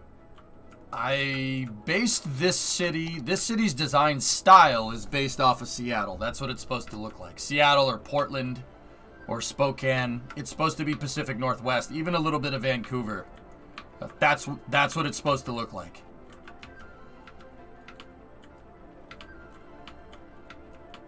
Brum, brum, brum, brum, brum, brum, brum, brum. So like the bridges are tall enough to have my boats go underneath them and just kind of run into each other. I dredged out the channel to make sure we dredged the channel out to make sure boats could get into the depot here. All the bridges are the correct height to let the container ships underneath them.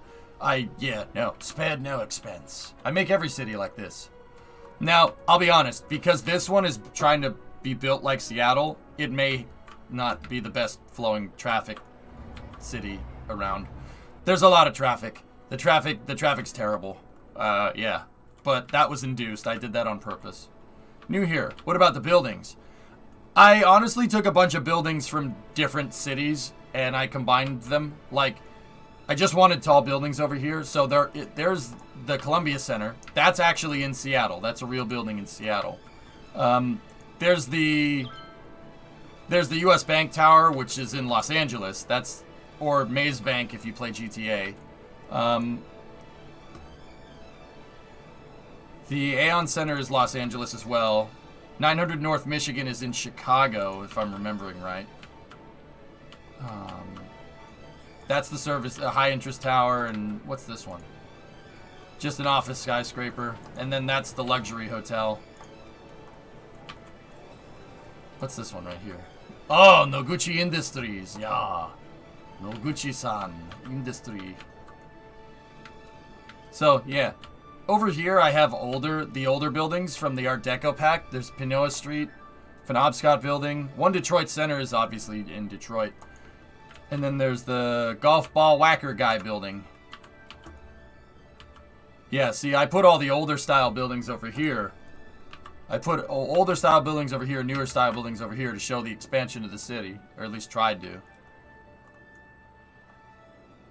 Exclamation point cities mods, silly.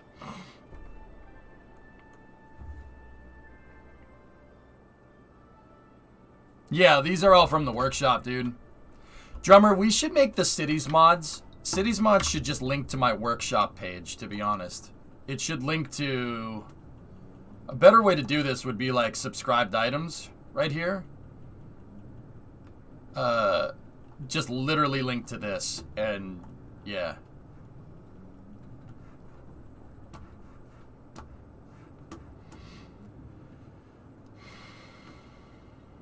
I saw a YouTube vid about the disguised oil wells they have around Los Angeles. It was kind of interesting. I saw that video too, Tech. Yeah. What's the traffic percentage, Josh? Oh, I don't even want to just, I don't even want to know.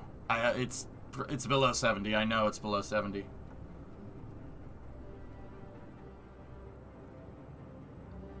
Can you explain what a municipality is for a city and show where it is in your city? I honestly don't know I think a municipality is just a part of the city, but I don't know the details to it, and you're gonna have to Google it. Was thinking about the Minecraft survival city. I think it needs multi-building blocks. It would really help with the busy city look. Yeah, maybe. I forget what it means off the top of my head, and I'm not gonna guess. And then I flattened out terrain over here, and we'll build more city over here.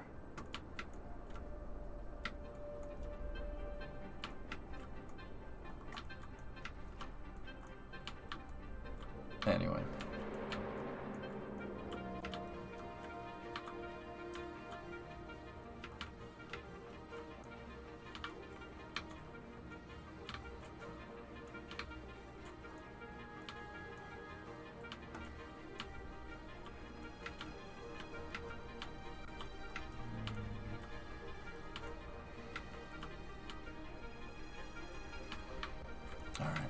Let's see if we can engineer out this railway bridge right here.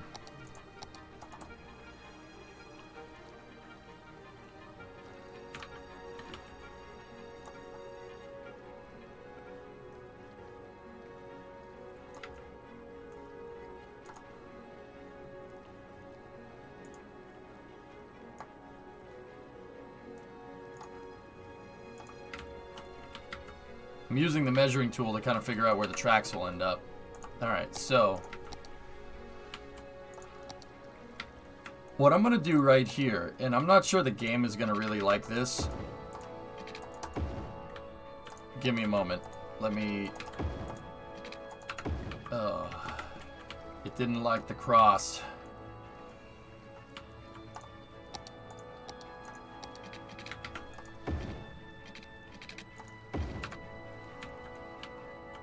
It still really didn't like the cross, but, yeah.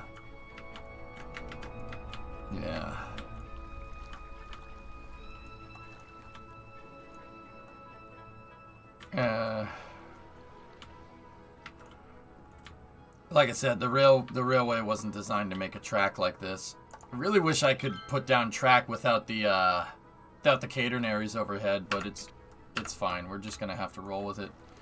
Yeah, it put down like a million freaking poles because the game's really confused. It doesn't understand.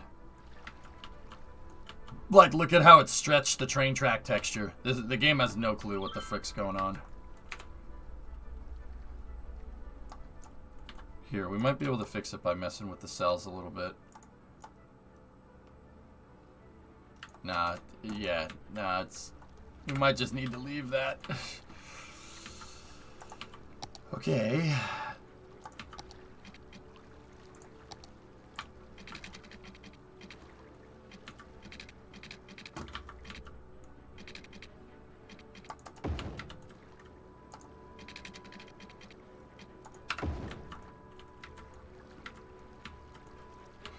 Nice. Looks good. Except for that, but yeah. No offense to anyone, but your city absolutely destroys everyone else's. You just have a way about it. Oh, thanks, man. That's not my intention, Taco, but yeah, I get what you're saying. Thank you. I appreciate it. I just really like being particular with stuff, you know? That's kind of my thing, man. Just like Kerbal. I need the tracks to go this way. I just don't know how we're going to snake those things underneath. That's going to be difficult.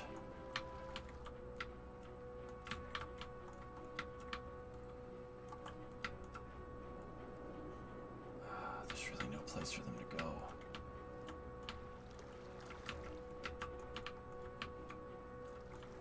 Unless we shot underneath the bridge.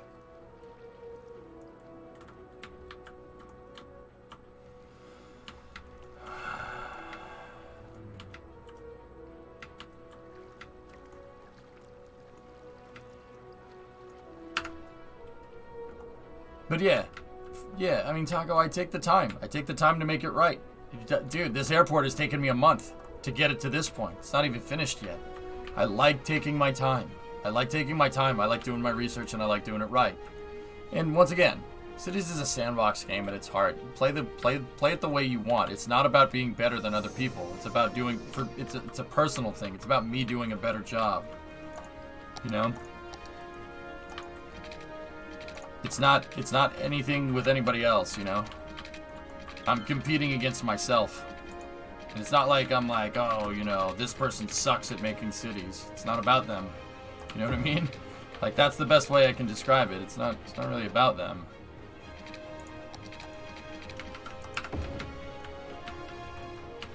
That one support gets in the way.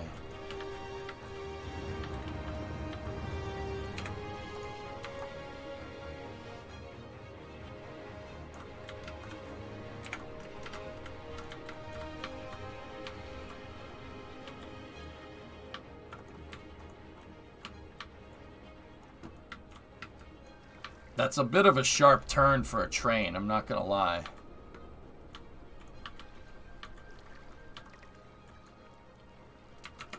I think I gotta make a collection as someone suggested. Okay, well, I'll do that off stream, dude, to be honest. Yeah, we'll do that off stream. But yeah, we'll get it.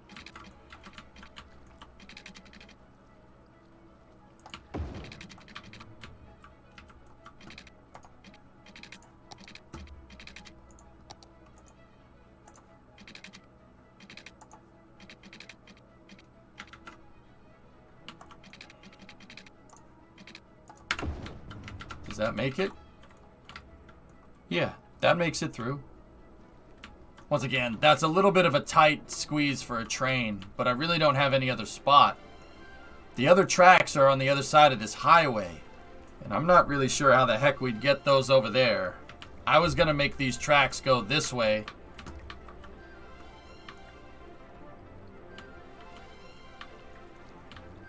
You updated the converter? Oh, thank you.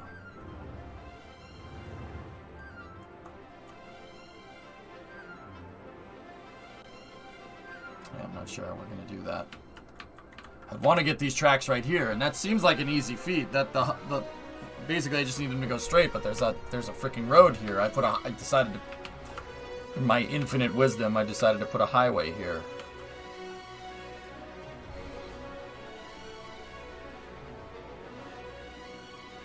Let me look at traffic. 72. Okay, it's not bad.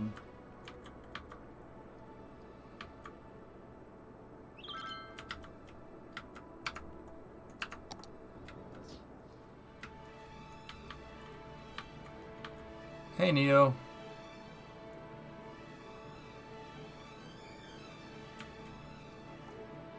That's cool, damage case. Right on. Right on, man. Discovery, go and throttle up. Let's look. Can we go this way with it? There's no train tracks over here. The closest train track is right there. It's a line that I snaked in to get to my main train station right there.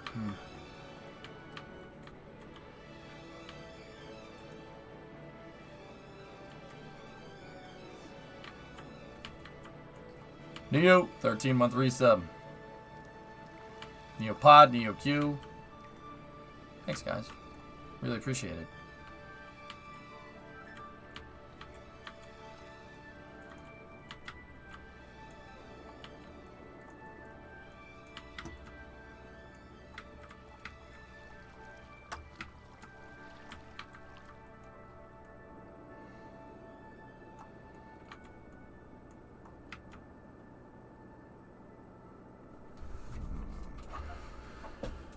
I'm thinking.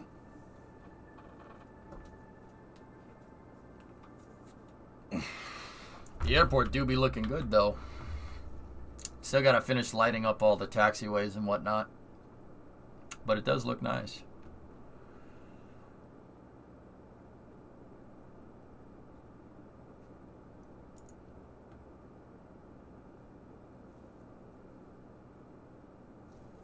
And, yeah, okay. Price is going up. More people are using it, which is good.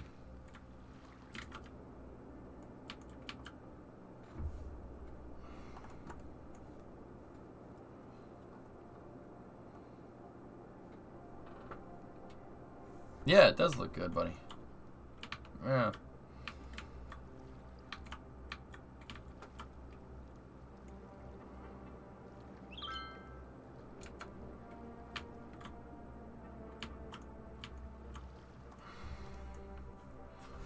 So, the other part of this, making this look good, is sitting here and planning. Planning out takes a lot of time. Takes a lot of time.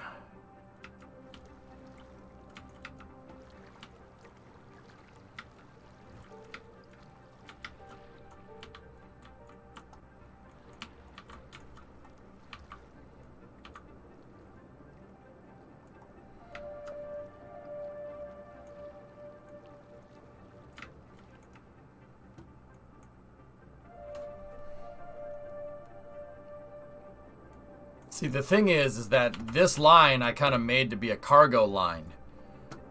This is going to go to the cargo terminal, but also there could be planned future expansions down here, like residential areas and whatnot. And if there are residential areas, they could do with a train station. They could do with a nice train station. So that line, I might eventually want to extend out here and run along the highway. And if I do that, I could connect it in with the existing line over here somehow. What's that about? Just a little island right there? Whatever.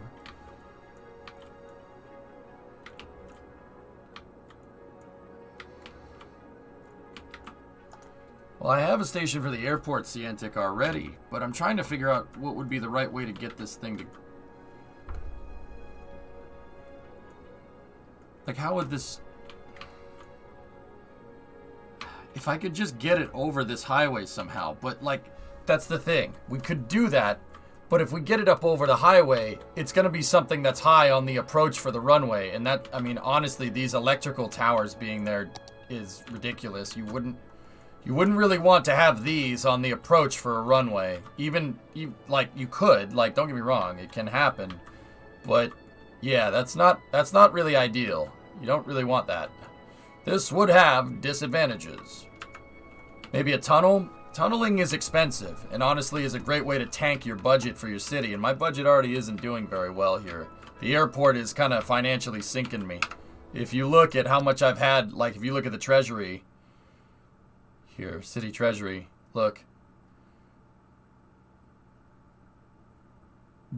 All this right here is from the airport. See? I was up here.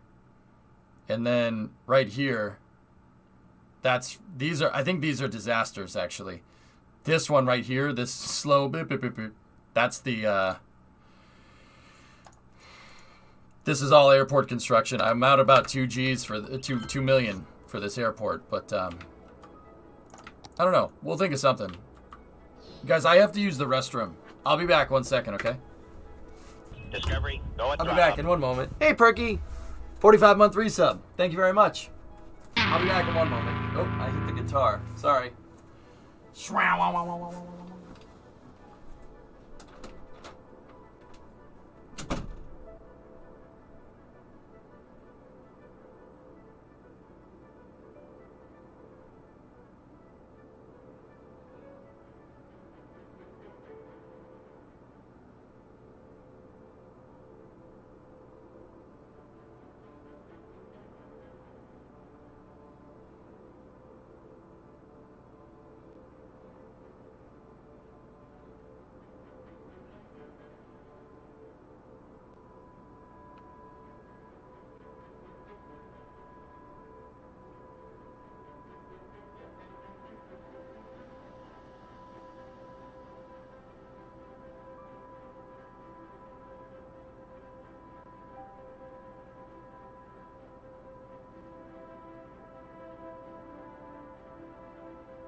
Fluid evacuation is complete.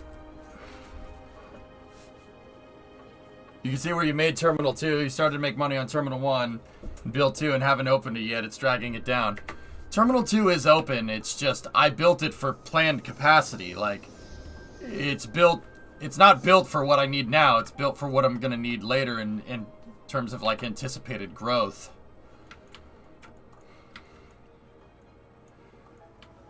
At least, that's what I think. I think that's how that should work. So, guys, what I was thinking is, here. This is nice, and I'm going to let you finish. That didn't take that long to make, so. What we could do is we could go underneath the bridge right here. One track could go right here, the other one could go right here. And we could cross, but this confluence right here is, that's a very long place to cross. No, that would be a kind of unrealistically long train bridge. Then again, you know, wouldn't be the worst, I suppose. And then the tracks can basically run along here. And then we could make them kind of turn right here, follow this road, and then take a left and connect in. Like, that lefter, though, is going to be... What was wrong with what you just deleted? I don't really have a good place to connect it. I ideally want the tracks to be connected into here. Shaw, if I can get them to connect into this tri-area that I've already made, that track goes directly into the city. So people will have a direct line via train to the city. He's moving the river again. I can feel it.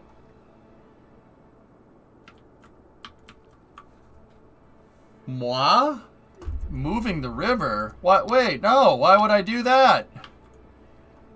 Do you think that moi would move the river?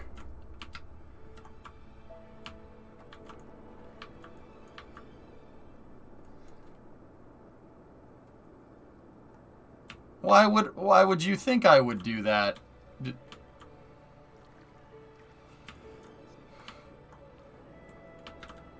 Well, I moved the river over here. We moved it to the right so I could make room. But we could also... Discovery, The tracks were going to be double wide, Sneaky, with the crosses in it. So, basically a dedicated line. But yeah, I mean, we could also keep it straight dedicated, dude. That's possible. Hey, Hokey gifted us up to Brave Maths.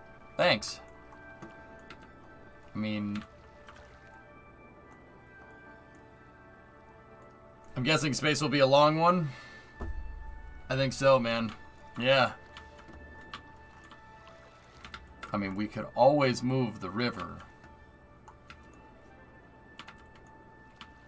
That is entirely a possibility. Hokey's good to me, Pete. Let me put it to you like that, man.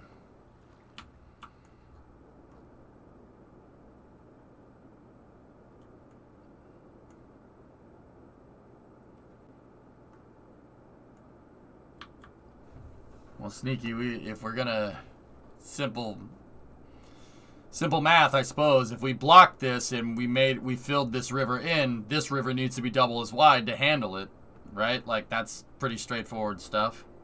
Or we could get rid of this river.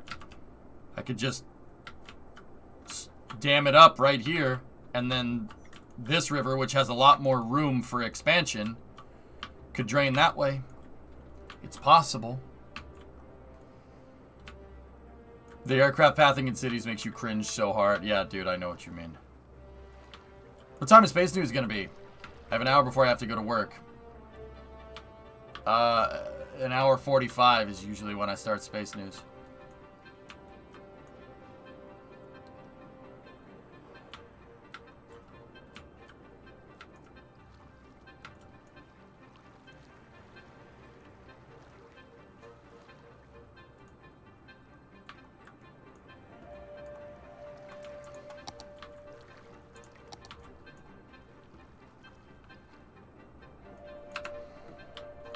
See, what I'm thinking, the thinking behind this is that this river will be a lot easier to widen out to handle most of the water, and it drains into a huge area right here.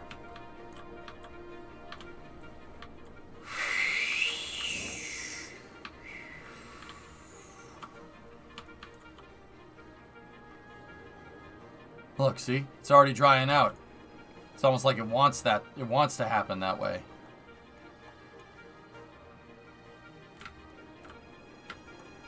Let's test it. Let's test. Let's see what happens.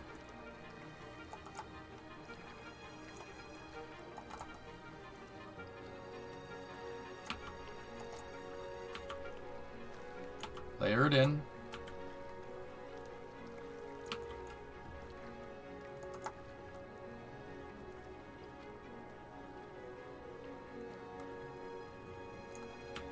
Yeah. Okay. And give the water a natural vector to go. There we go. And then what I'll do to get less turbulent water flow, we'll smooth this out.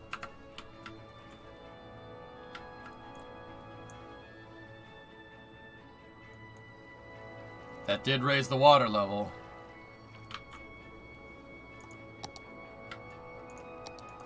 Gonna need to dredge this out.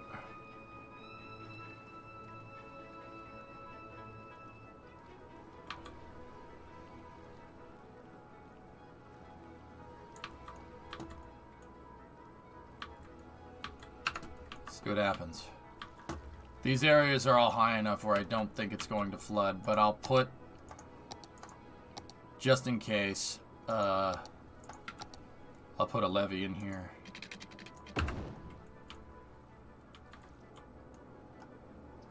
This area is probably going to flood, but I already have drainage. We have culverts and ditches on purpose. Discharge ditches here. Those will probably all flood.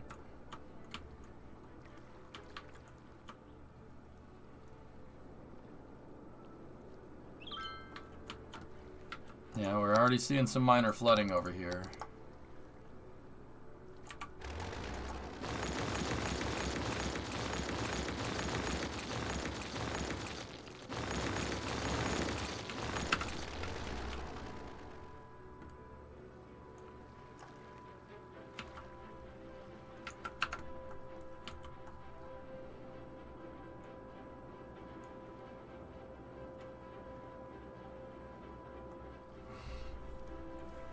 Let's see what happens.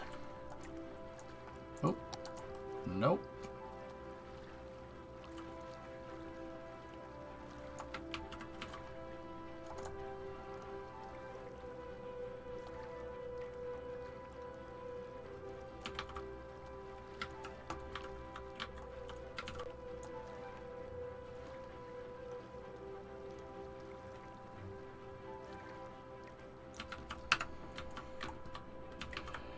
Yeah, we're already here. Let me speed up the timeline.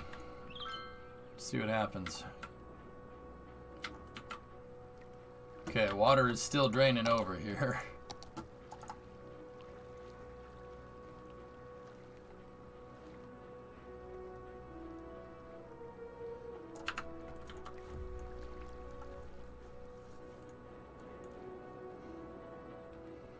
I'm basically gonna send a tsunami wave down this river. It's kind of a shame because I think this river looks really neat, but I don't think we need it. Oh. Yeah. Actually, no, we have a water source over there, so actually I might need to bottle up that water source. I might need to bottle that one up so it doesn't move.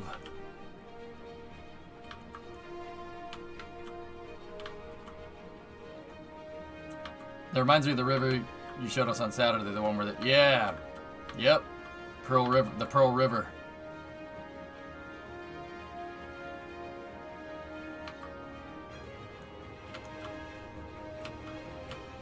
I think it's the Pearl River.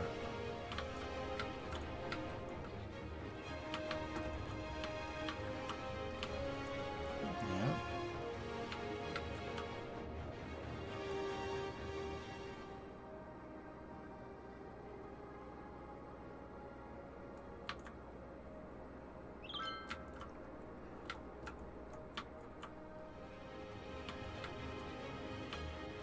Is that a water pump?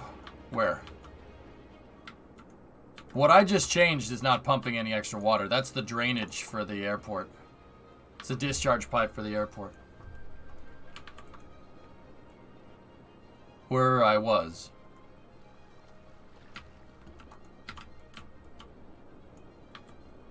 On the drying river.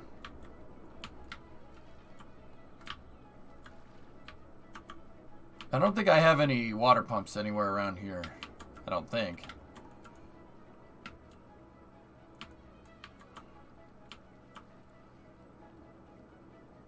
Oh, that one. Oh, that's a closed loop system.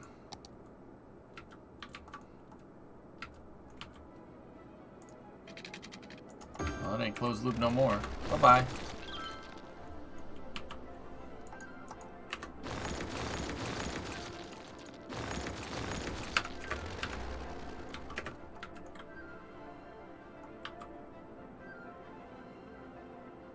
Yeah, good eye, Ray. Thanks, man.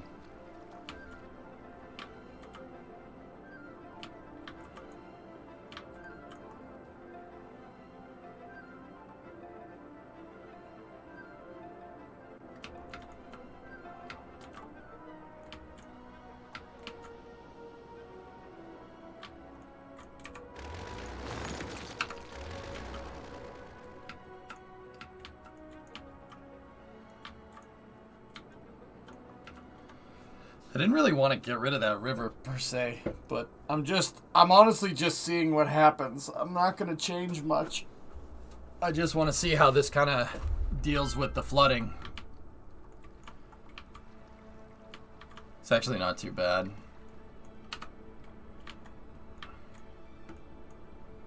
I mean, the water level here is definitely higher. I don't think we need that. Yeah, like especially around here.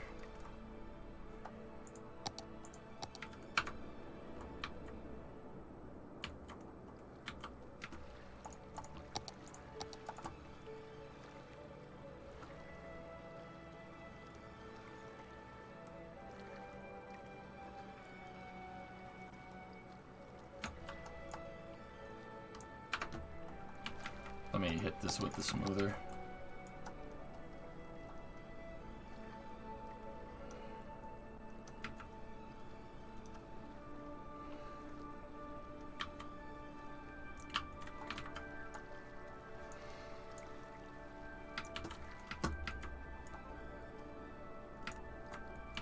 Oh, nope, not right there. Don't want our bridge abutments leaking. What are all those little boats? Fishing boats.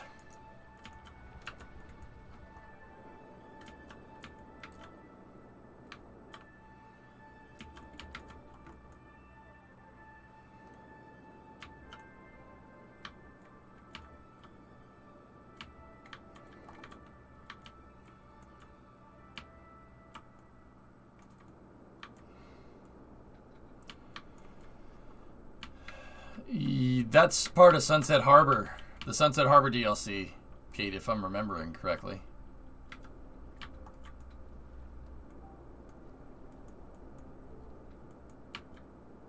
I mean, this is a way to go, but...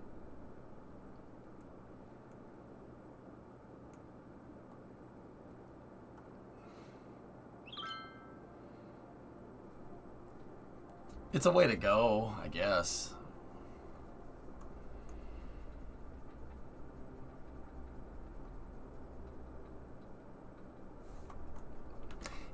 You know what? As much as I like blocking out rivers and stuff, that's actually a really cool project to do.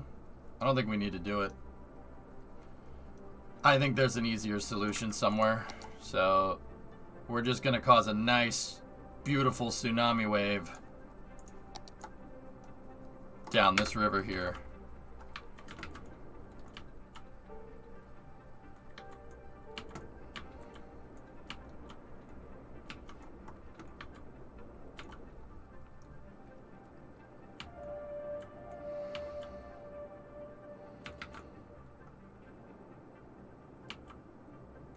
Yeah, I don't think there's any need for it.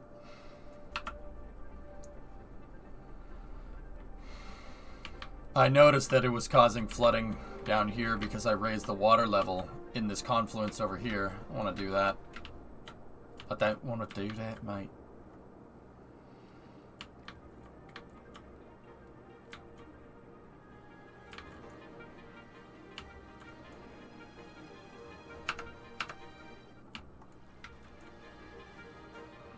Now, this water is going to come down here and splash. It's going to splash over the brim of this, and it's going to flood the garbage area in a moment.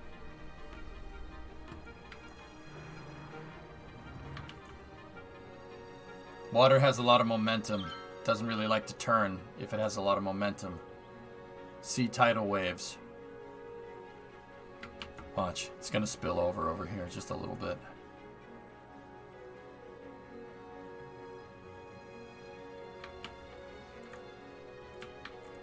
That didn't.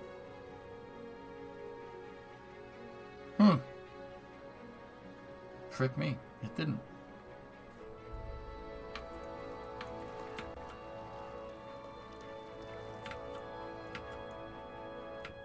Well, I'll be dipped. It didn't do it. Okay.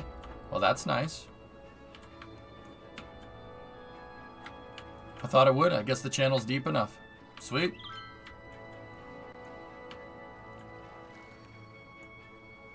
City's water simulation is actually really good, Flykin. It's just in slow motion. That was their optimization. The simulation is just in slow motion. Water works pretty dang good, man. It's actually not bad.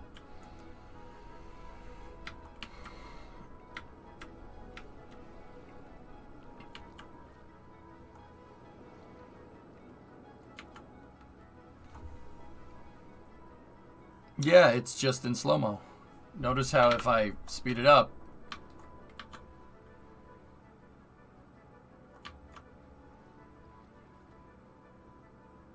what's up, Vasya? How you doing?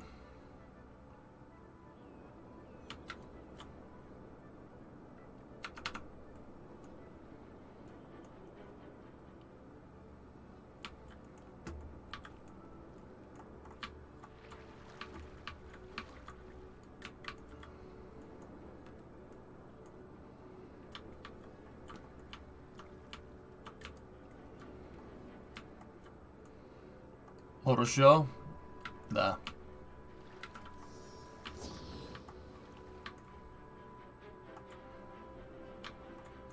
I don't know why is that there? Let's figure that one out.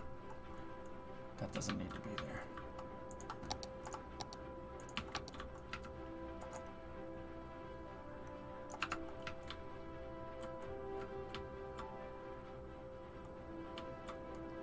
One of the first things I did, Hillness, was mess around with the water. Yarg and I figured out a way to drain the bay. This was before the terrain editing tools were even in the game.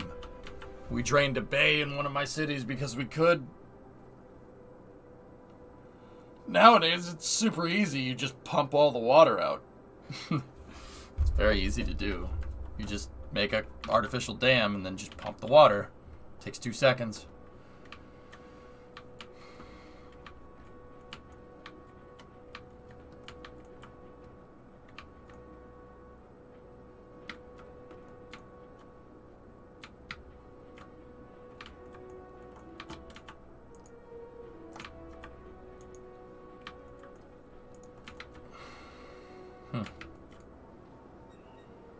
You were draining the bay when your sub button got activated. Oh yeah, I remember that. Man, Omni, that seems like... I was about to say that seems like it was forever ago, but that was 2015. April of 2015. So yes, that was forever ago. Yeah. A long time ago, man. Discovery, go at throttle up.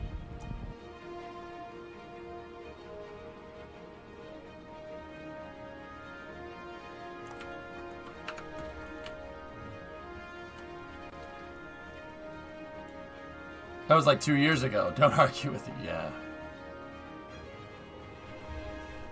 It's nuts, man.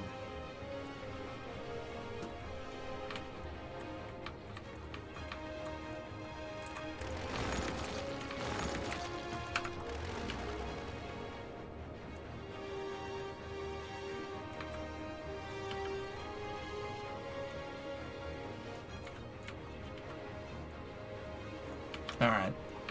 Alright.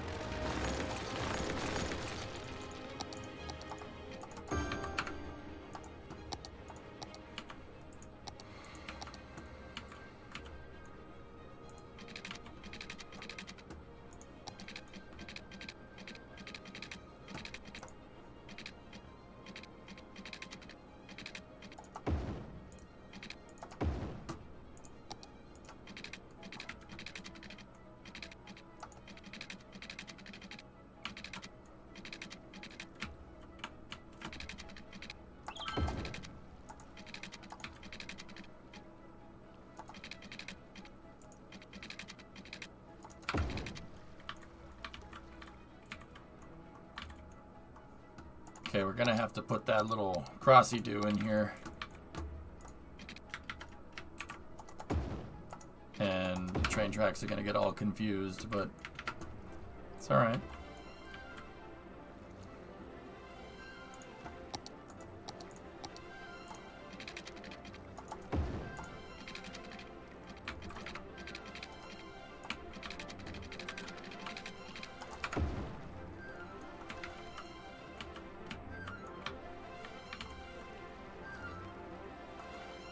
That, yeah, the bridge is not supposed to bend like that. Okay. Bridge, are you okay?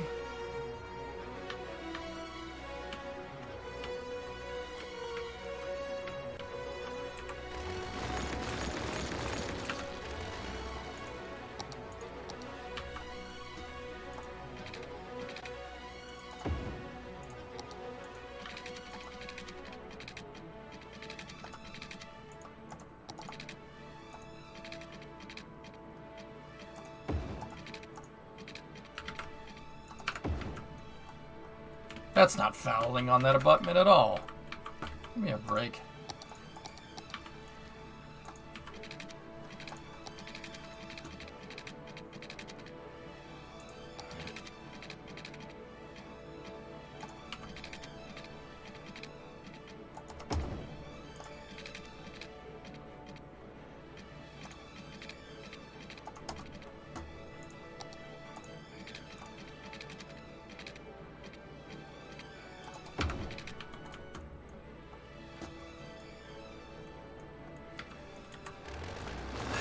I hate how sharp that damn corner is. I really don't like that. Once again, trains don't really like turning. Unless they absolutely have to. But then again, we absolutely have to here, so...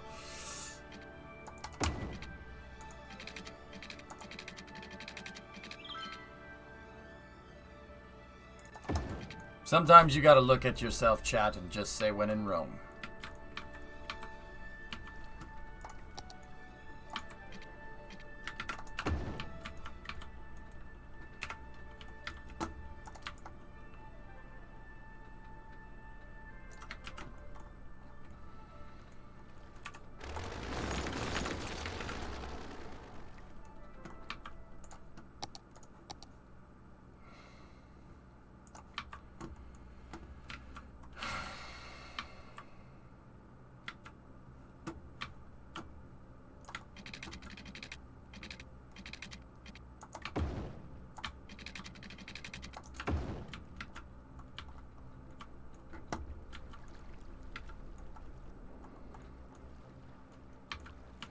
But see, then again, having all these curves and stuff in here is basically, like I said, it's out of necessity, which kind of makes that's kind of cool. The reason why that's kind of cool is because, well, it looks like I added them kind of after the fact, and that's, well, that's right. We did. We did add them after the fact, so kind of ends up looking kind of unique looking. I need more coffee. Yep.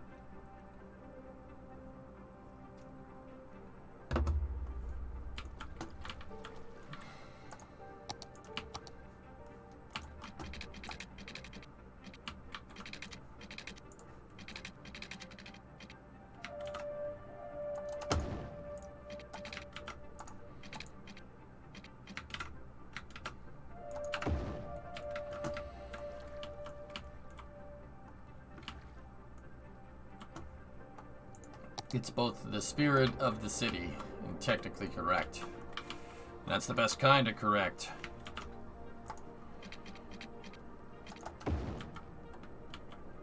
Alright, we need to get these power lines off of this approach.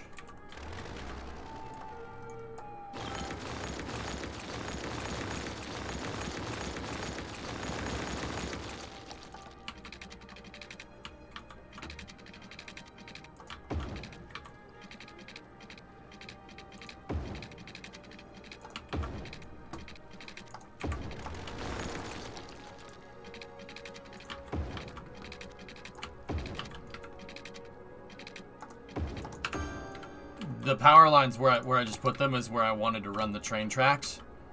But I wanted to have them curve here and then follow this. But I think the way we have them set up now is better. And now we can delete these power lines off of the approach for the runway. So there's nothing tall sticking up where the plane's supposed to land. Much better.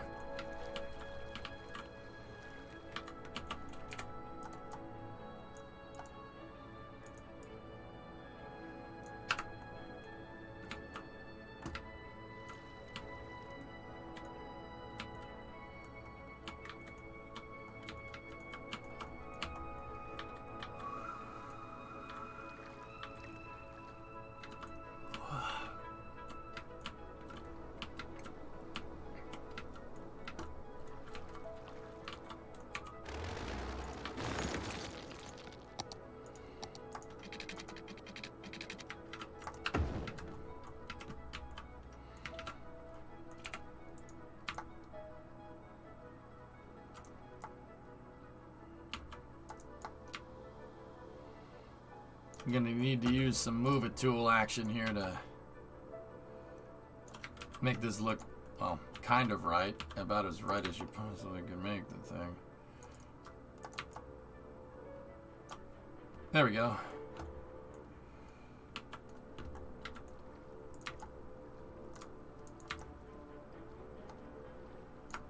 There. And then if you hold left alt, it'll snap to the curve, which is kind of neat. Now I'll have that line connect in here, and then, see, the thing is that this is a cargo line here.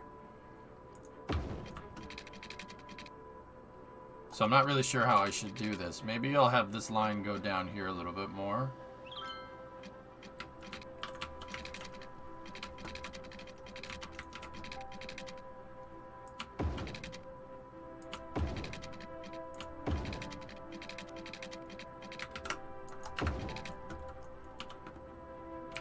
And then I'll use the move it tool to make it look a little bit nicer.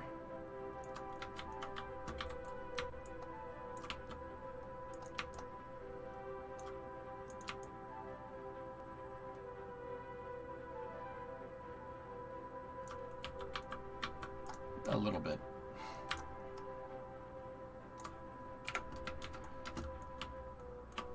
There. Hey, a train. Really? Is there anybody on that? Whoa.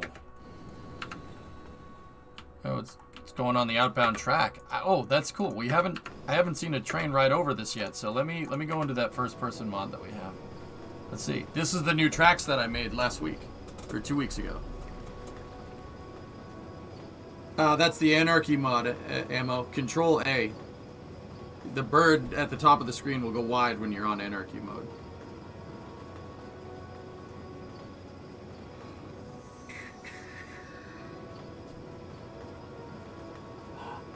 Nice, J-Speed. Just follow the dang train, EJ. Yeah, tracks get a little squirrely right there, but that's okay.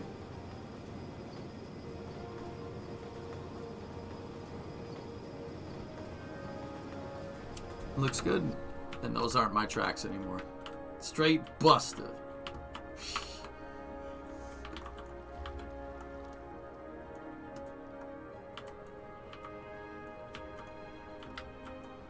I freaking hate how tight that corner is. It's really annoying.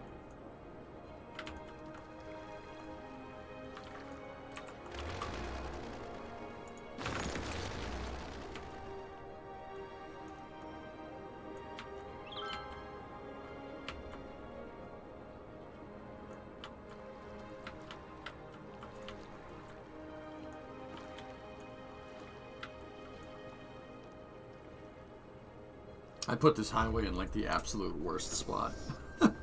This highway used to go over here. It used to take a left and it crossed the front of the runway and came in right here. I moved that intersection over here.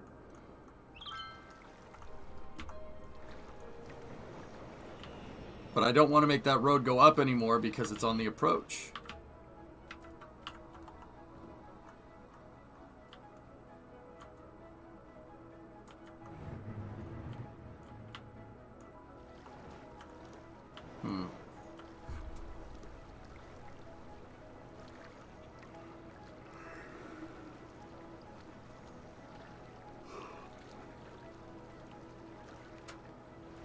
Could move them closer, parallel to the runway. Yeah. Okay.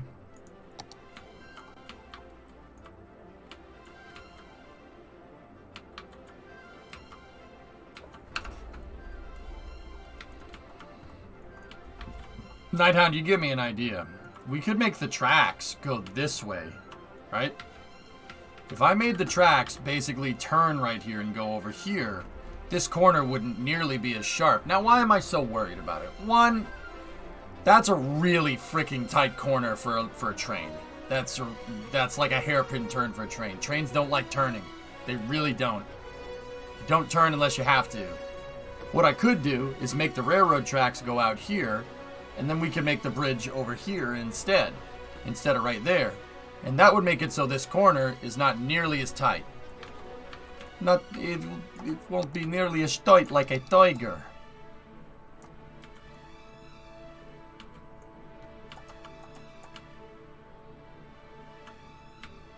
Gosh, I can tell from your tight pants.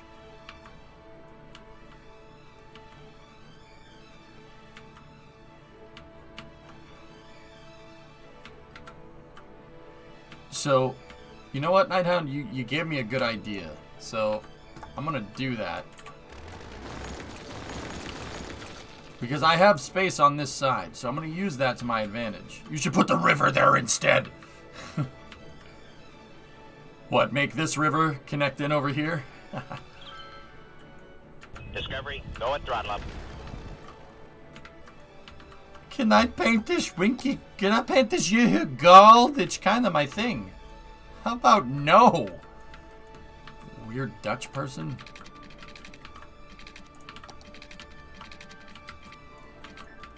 Oh, that reminds me. Did anybody see the Super Bowl commercial with Dr. Evil in it? The Chevy Super Bowl commercial with Dr. Evil in it? Anybody see that one? Dutch hater! Anybody see that? Yeah? It was funny, right? You hated it? It was, no, come on, man, it's funny. No, I thought it was hilarious. You know why I thought it was hilarious? Because wasn't Dr. Evil and his whole organization known for being incompetent? That was the joke. That they were incompetent. And they're running Chevy. It's pretty accurate. It's pretty damn accurate. Yeah. Ba-da-da-da-da-da. Da-da-da. I'm like, hey, wait a minute. Oh, no, Chevy, you're right. Yeah, you are run by incompetent people. That's funny. Found on road dead. Yeah, well, hey, whatever. That's because it's the one doing all the work. At least it made it to the road. Frickin' roast it. Don't come at me with your frickin' Chevy propaganda. It's all propaganda. Chevy puts out misinformation. They are misinforming you about what's the right automobile to buy. It's misinformation.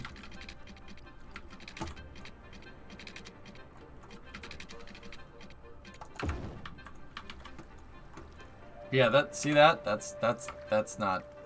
that works right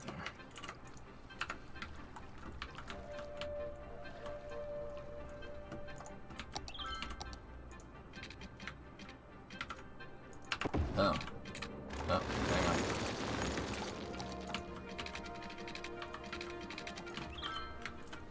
Turn off Anarchy, turn on Segment Snap. There we go. Oh yeah, the bridge is just wobbly again. Hey, SpongeBob's back. I mean Discord.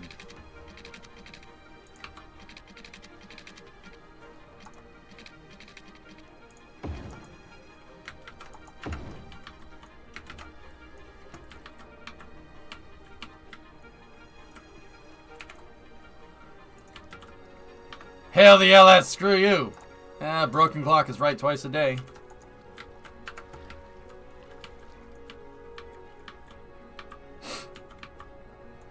Use the railway viaduct, you won't?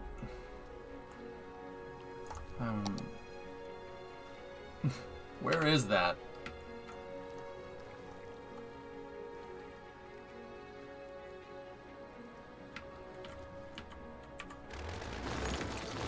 Go away, bridge. You are drunk.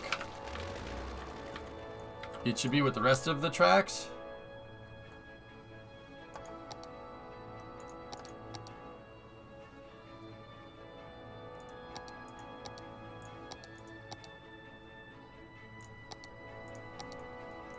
Sneaky, why you lying to me? Why you lying to me, boy?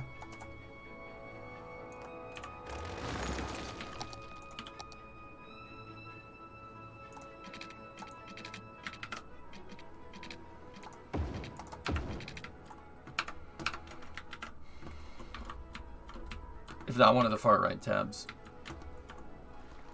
But I like the trestle.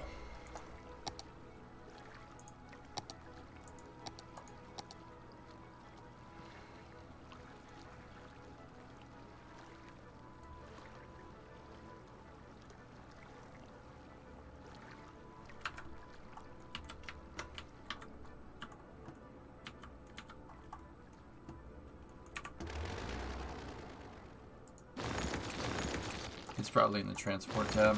All right.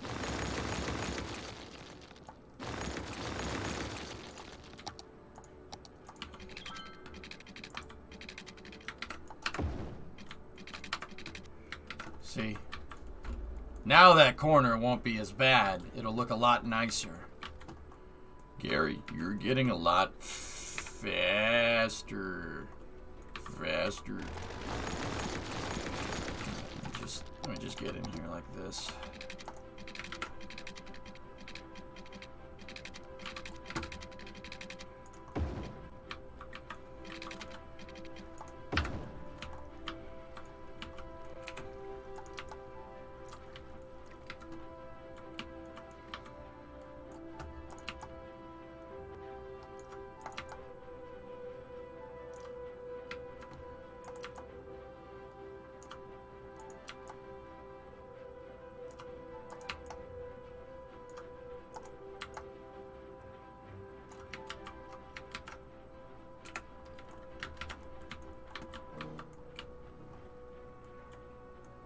Yeah, I saw it. I saw it, dude. Yeah, that one right there. Looks better now.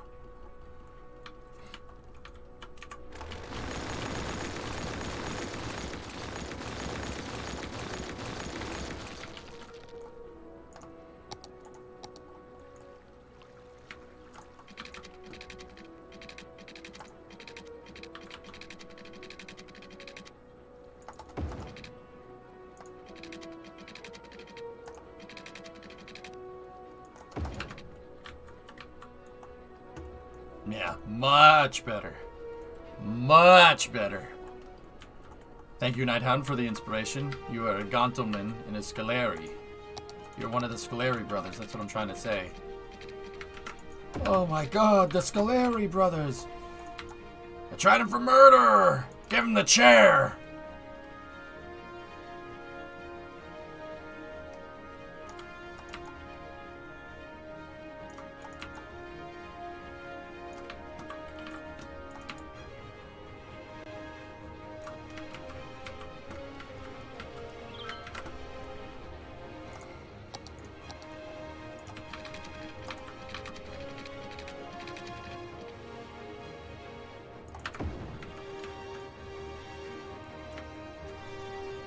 I'm much happier with that.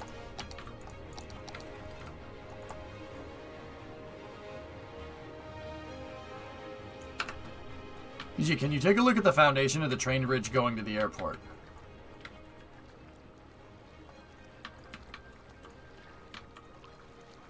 What's up, Azure? You see something you don't like? What? Let me guess. The abutments supports aren't going with the hydrodynamic flow? Perhaps? Perhaps? Perhaps?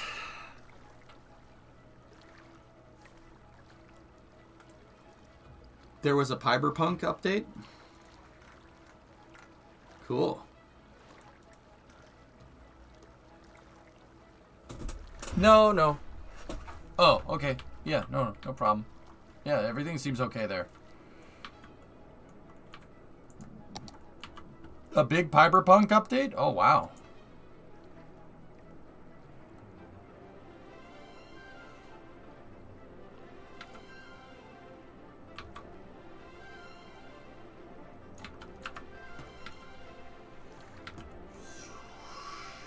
$49 gigabyte.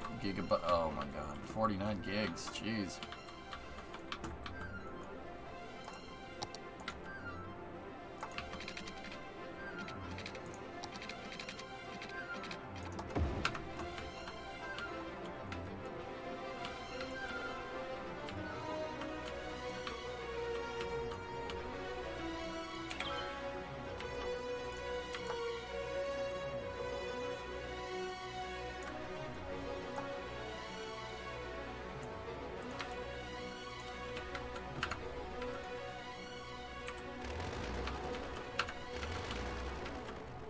Okay, now we're gonna have to do another one of those weird crisscrossy things right here.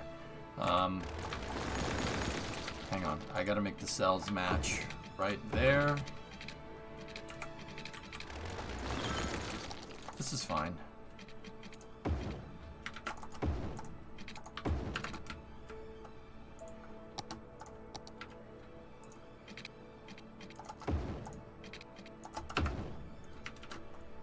It's dark.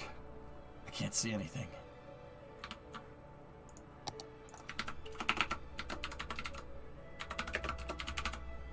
Aziz! Light! Much better. Thank you, Aziz. Yeah,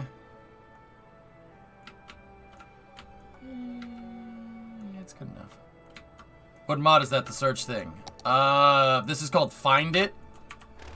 Literally find it. Yeah. Great tool.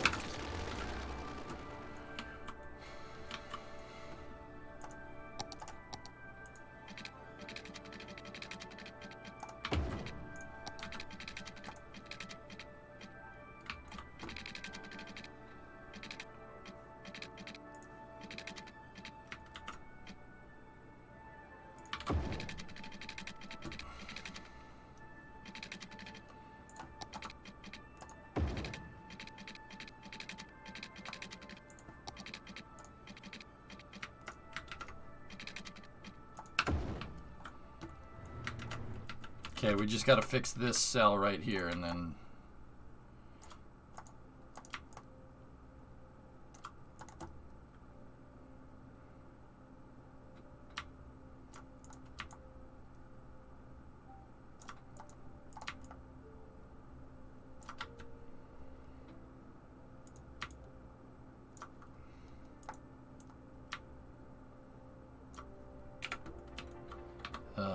Some of these are just...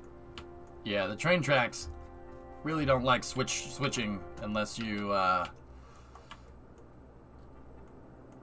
really like make the switches go like kind of across. Like they don't, the train tracks don't really like doing normal switches. Like, you know, this right here would be a perfectly normal switch for any railroad. But yeah, the game doesn't really like combining those cells like that. But yeah, it's alright. No one's gonna notice, except you and me, but it's fine. What was that? Where is the engine mount you use for skirts in KSP? It should be under decouplers.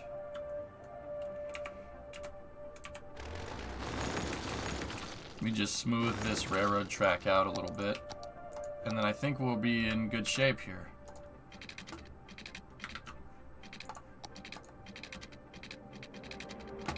Just give me a road guideline right here.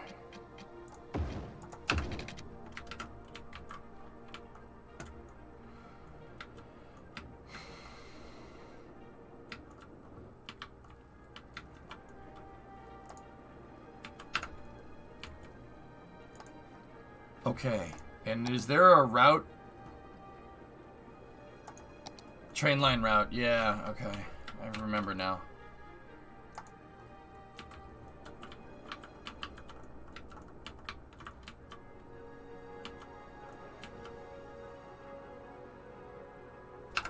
Oh, hang on a minute. Over here.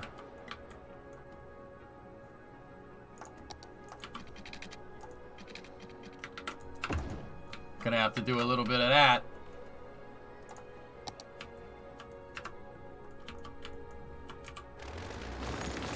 You know what? I don't like that.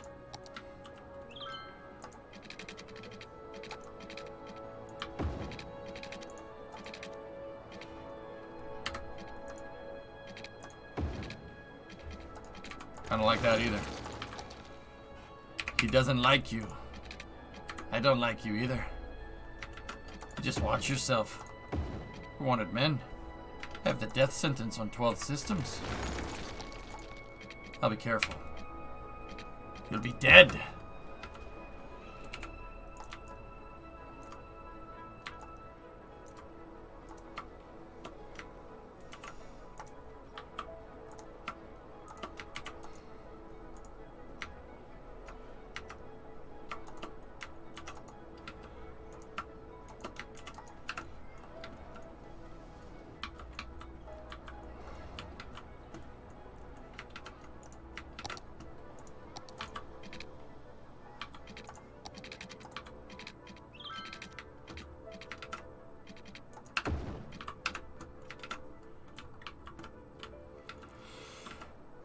Not the best. Not the best. Now I can't get over the railroad switching, but hey, it's alright.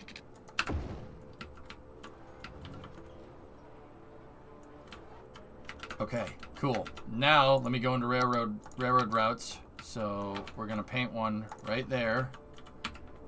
And then we paint another one at the railroad station, or at the airport station. And then we should just make it go all the way back, and that should complete the line. And now, the hell?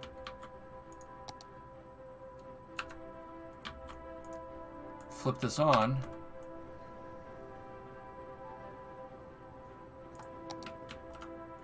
Wait, what do you mean there's a...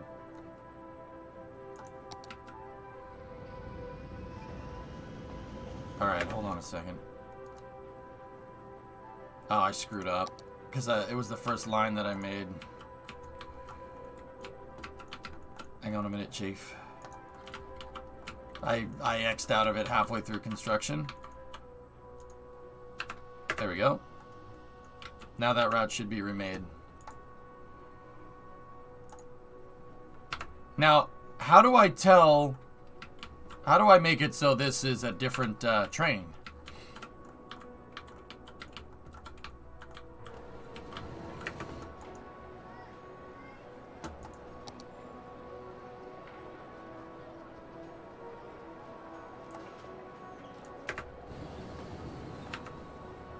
Line details. Oh, I had it. Okay.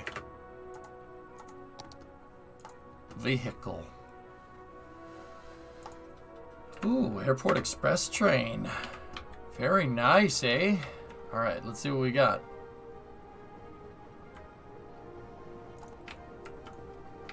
Oh, look at that.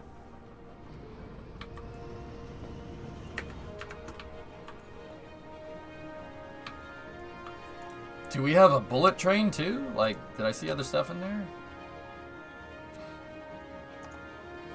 Kind of want the high-speed train. What's a high-speed train look like? Let's see.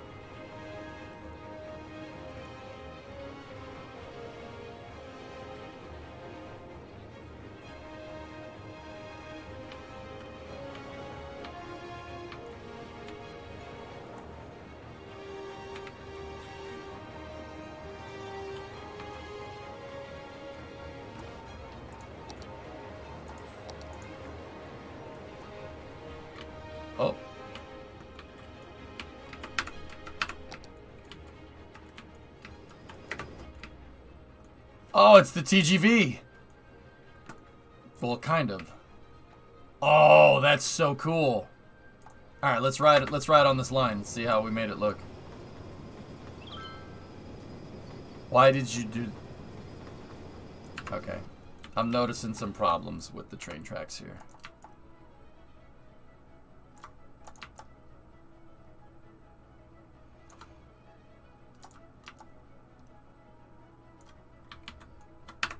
Oh, whatever.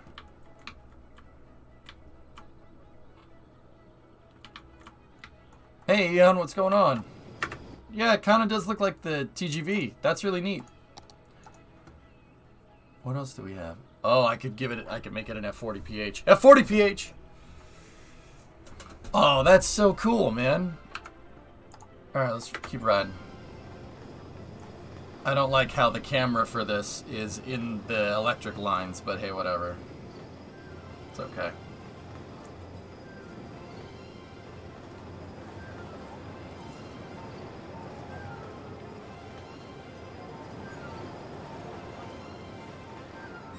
It's okay. Just so we can get the electricity to our face, Eon. Obviously.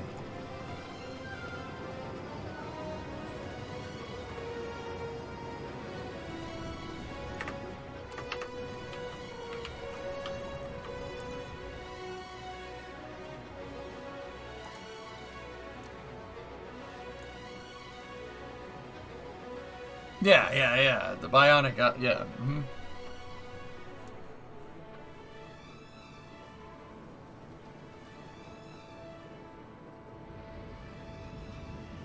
All right, let's ride.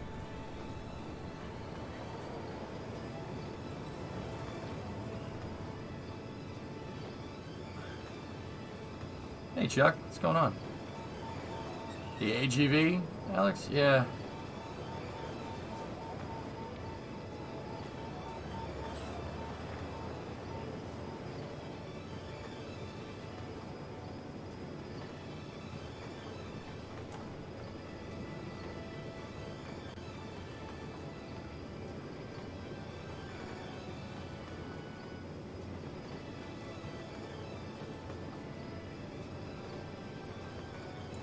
Alright, so this is the tracks that we made. Let's see.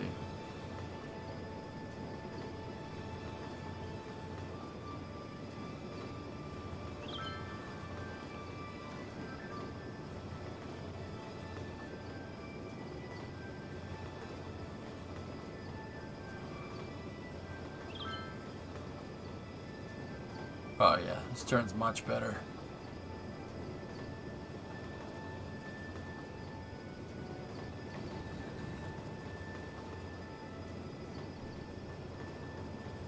Don't mind that it just goes through all the supports there. Alright, excellent. Are people using it? 0. That other train have anything on it? Where is it? Should be over here. Oh, there it is. Okay. Yeah, let's move this down to one train. And I think the Airport Express train was cooler. The TGV one looks good, but I'll move it down to one train. Oh, sees a lot of passengers. That's good.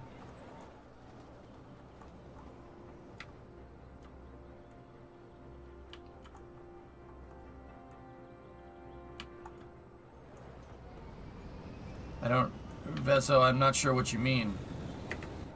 Cities is on Steam. I wouldn't know if it's... You don't need to buy mods from Steam, but I don't know. I didn't know you could buy Cities on the Microsoft Store page, dude.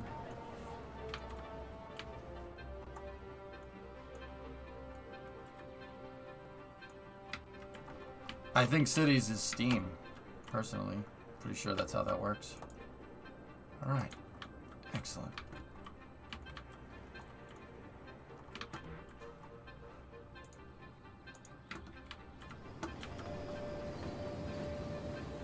Cool.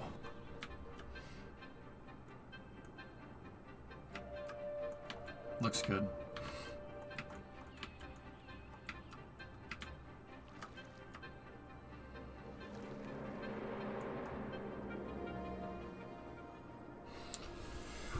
Looks good.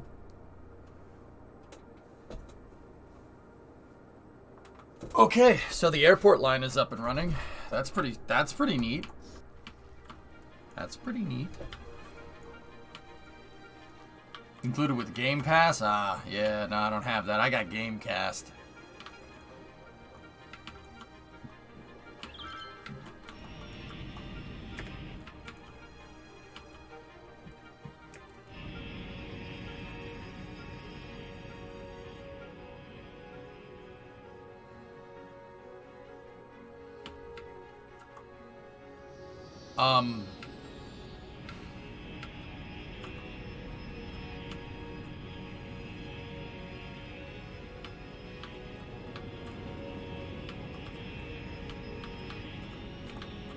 Man, that plane must have some really nice thrust reversers on it.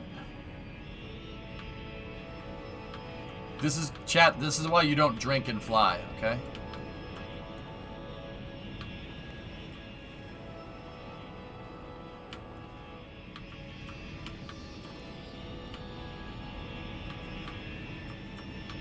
I think that the Turkmenistan plane is, I think the model is 180 degrees out. When they imported it into the game, the model was rotated. Yeah, that's an implementation thing. I mean, it does look kind of cool loading from the back like that. That's pretty neat. But you generally don't want a lot of weight over the rear of your plane, like when loading and unloading, or else the plane will do this. It'll just, you know, do a wheelie. No, they forgot something. They just went back. Yeah.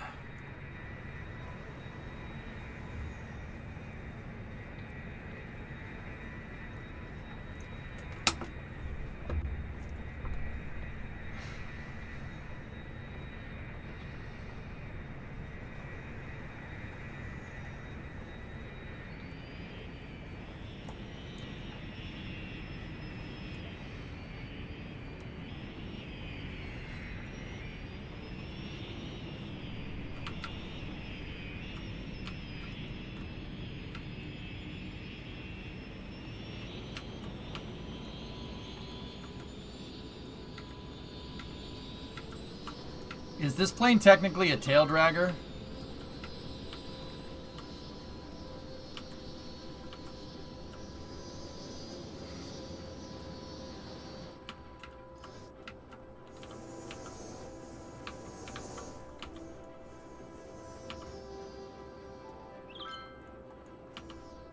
No, it's just the right flyer, guys, okay? It's just the right flyer. That's how that works. It's just the right flyer.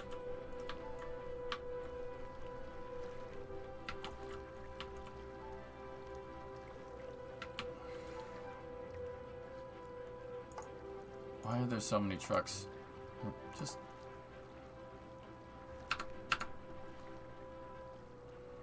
Just go. You're always preparing. Just go. Just go.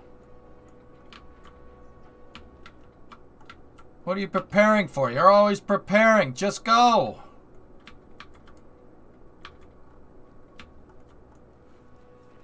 Canards confirmed. Ugh. Disgusting.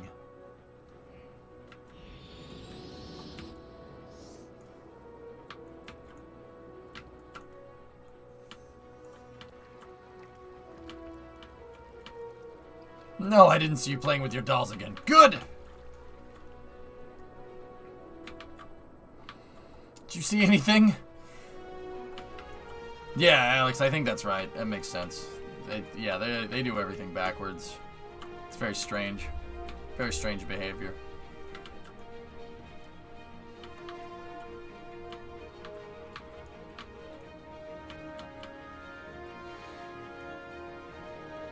This is Azure Planes, I think is what it's called. Yeah, I've modified it a lot.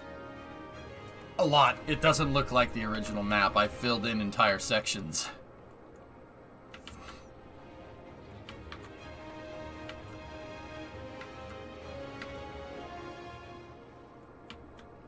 Yeah, I did a lot of work over here.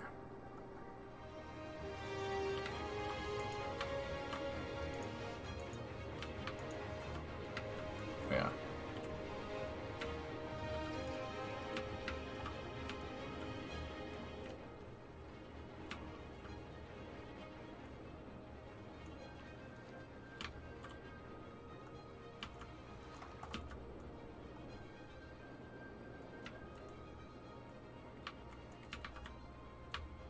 She's looking good, Vern.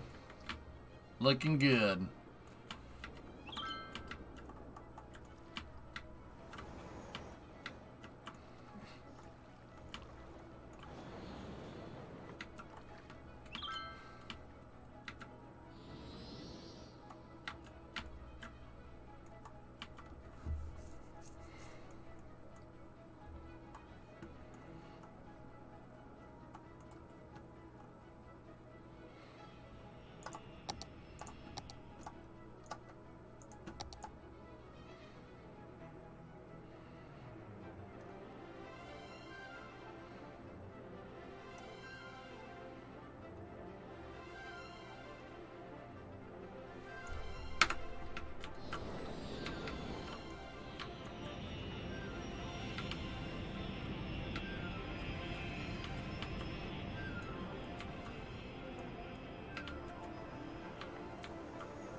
All right.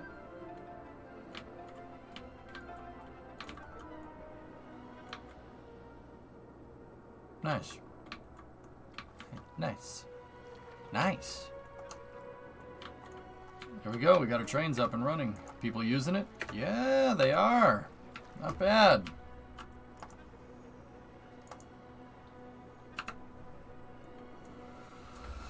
Okay.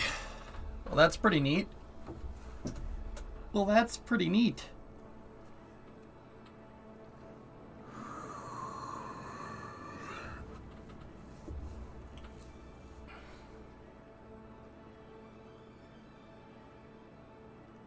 Oh, we got some flooding over here. What's going on? The shipping terminal flooded again. I may have made this a little bit too close to the water, but that's okay. It'll be fine.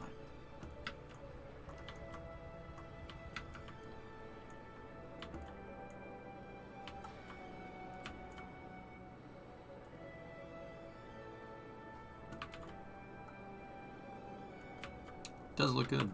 Yeah.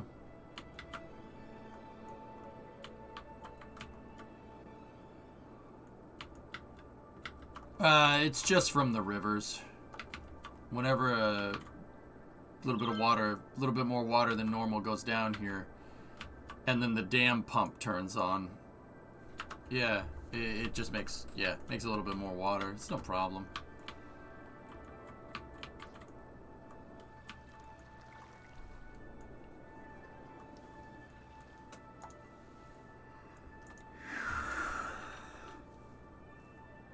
It's okay. It's like water under the bridge. Have I ever told you the definition of insanity?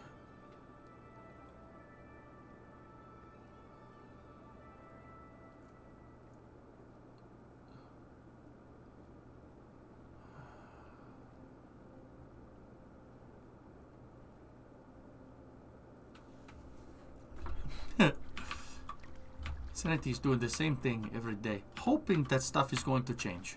That is crazy. Okay?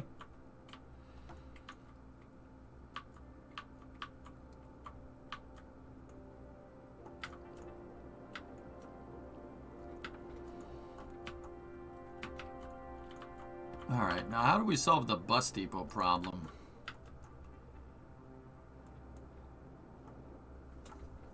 Ha. Ha. Ha. Ha. Ha. Ha.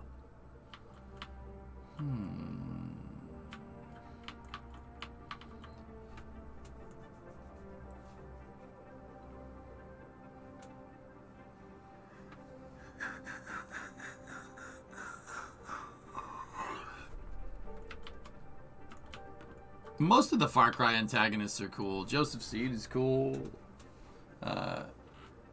Even Far Cry 6. I went and played Far Cry 6 off stream the other day. It's still fun. Still fun to play. We haven't even finished that game. Far Cry 6 is fun, Adam. It's Far Cry. It's very arcadey, but it's fun. Yeah. There's a 6? Yeah. I was playing it yesterday. Well, not yesterday. I played it Saturday? No, not Saturday. No, Sunday. Maybe that was last week. I don't know. Hey, Natch, what's going on? Buenos dias, amigo.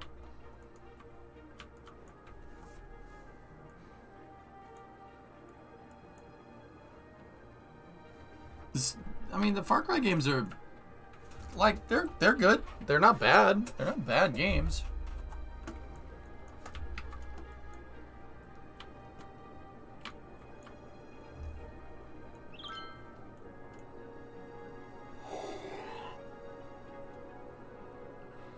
Yeah, Joe. Yeah, it's pretty funny.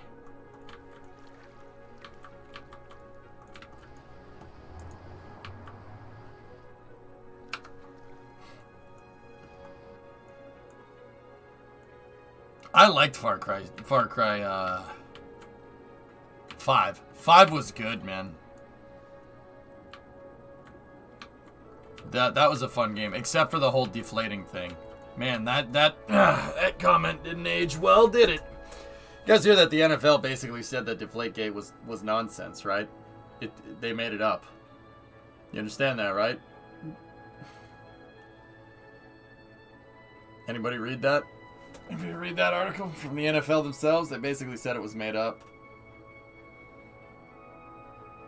That they screwed up bad and they doubled down because they didn't want to look stupid. I know, Topher. It's like the NFL looked at science and said, "Oh, the science checks out." No, you must be cheating. Sure. What do you mean Kappa?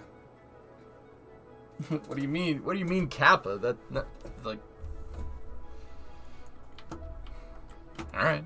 I mean, believe what you want, I suppose.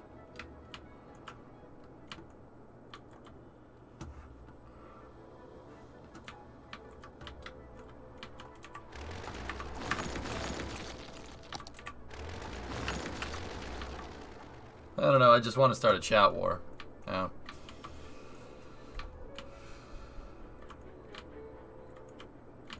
The NFL made up Deflategate to save face? No, there was accusations of it crash, and they figured out that it was bullcrap, but that was after they said that, yeah, there might be something going on, and instead of admitting that they were wrong, they just doubled down on it.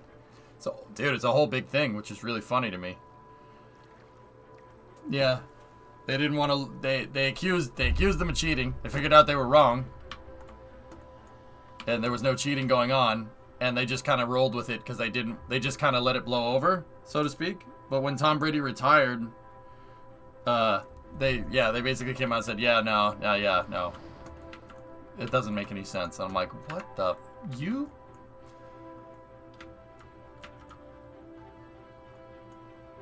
Deflategate was to distract everyone from the concussion issues. I mean, you don't want concussions from being able to hit helmet to helmet. You know what a good way to do that, Smirks? Take the helmets away.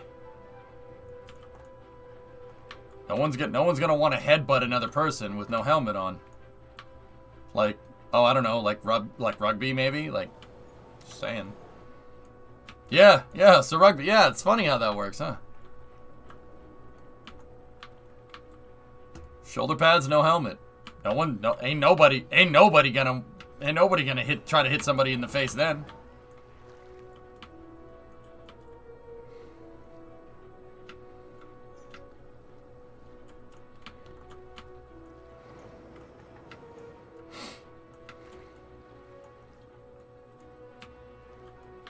I mean, there's a lot of head injuries in rugby, so there is in football too.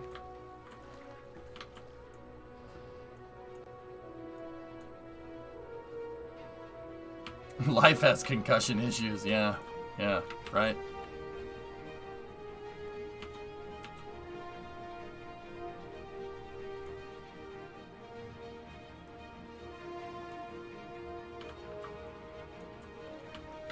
I mean, hockey does too. Hockey, you get hit in the face with a puck. I remember in 2011 when the Bruins were playing Tampa Bay and Steve Stamkos took a puck to the face and broke his jaw, and he just said, "Screw it, put me back in." Made me respect the hell out of that guy. Yeah, man, he literally took a puck like right here, it broke his jaw. And he was out for a period, and he came back in the third period with a freaking, like a faceplate on. He looked like Phantom of the Opera up in here.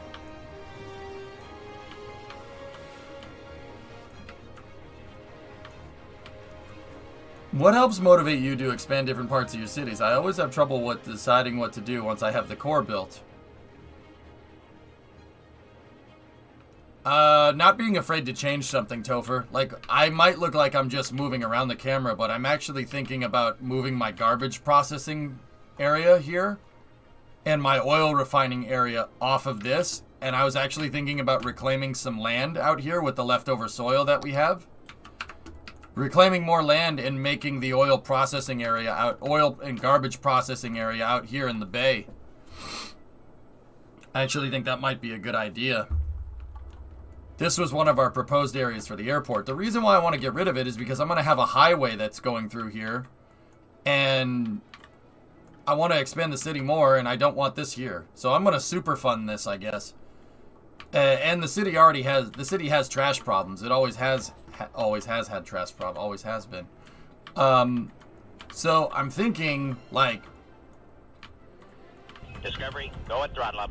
building a dedicated trash processing area out here where the footprint isn't going to get near the water or anything might be a good idea.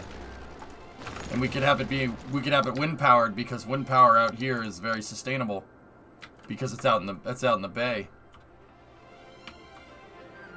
So yeah, like, don't be afraid to modify something that you already have. That's my motivation for adding things.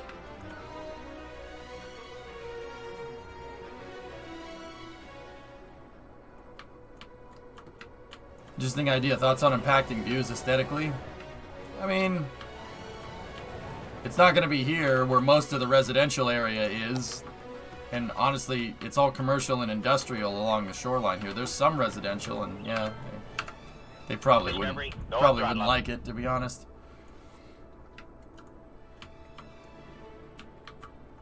Hey, Hawk, 32-month resub. Soapbox, 12 months. Space nudes. Yeah, we might have to we might have to do this project another day, just because that's gonna take a while. And yeah, I need to engineer a highway out here. Once again, I want to make room for a new freeway. Instead of, like, if people are in the airport right here and they want to get to the city, they either have to go this way, right? Or they have to go this way. I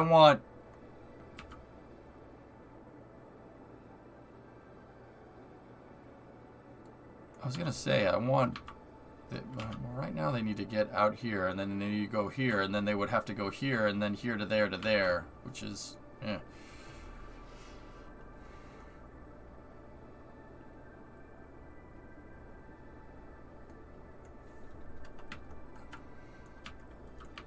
It's very counterintuitive. What if I made a highway that connected from here to there? I mean, it's right through a residential area. It's probably not going to work that way.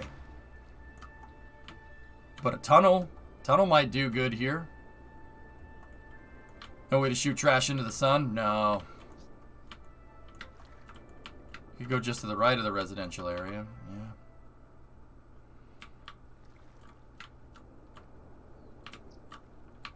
And we could move the DRU.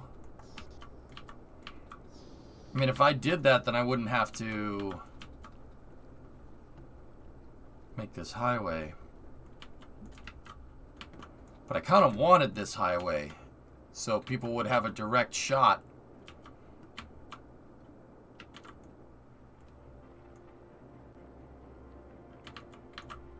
Help me, I'm stuck.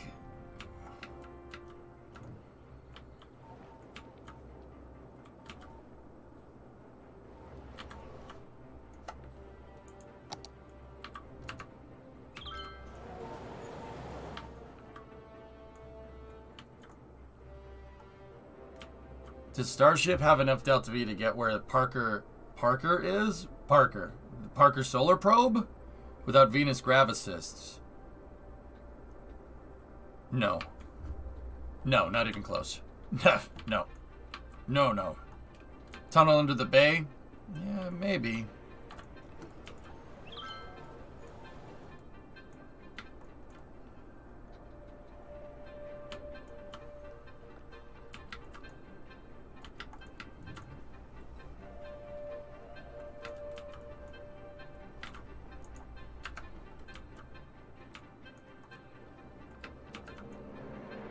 Yeah, see, we need to make a more efficient system. This is no good. This is what, that's bad. That's wasting money right there.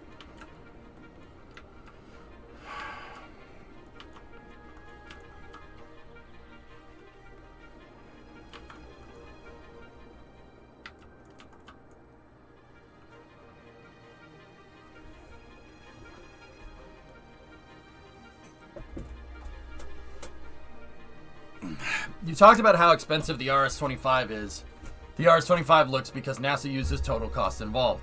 What is that, and how does it differ than what SpaceX using the factors of production to set the price?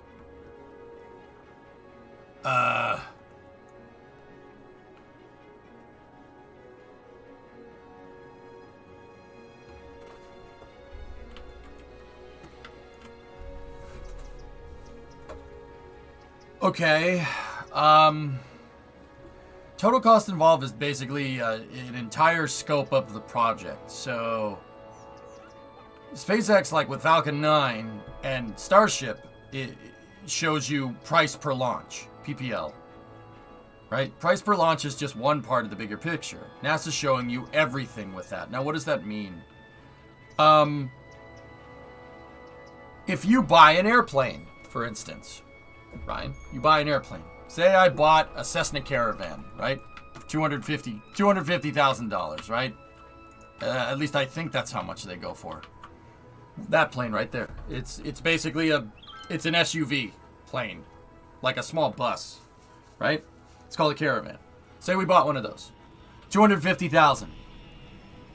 Is that it? I just spend $250,000 and that's it? No, not at all. You need pilots. You need pilots for the plane. And even if you want to be the pilot, then you need to go to flight school. You need A&Ps. You need aircraft mechanics to be able to maintain the plane. You need a hangar for the plane to store. You need a hangar to store the plane somewhere. And then aviation fuel. You know, you have to have a license for the plane. You have to register the plane with the FAA, etc., etc. There's more to it than just $250,000, right? A Cessna 172 new is $450K. It's crazy. That's what I'm talking about.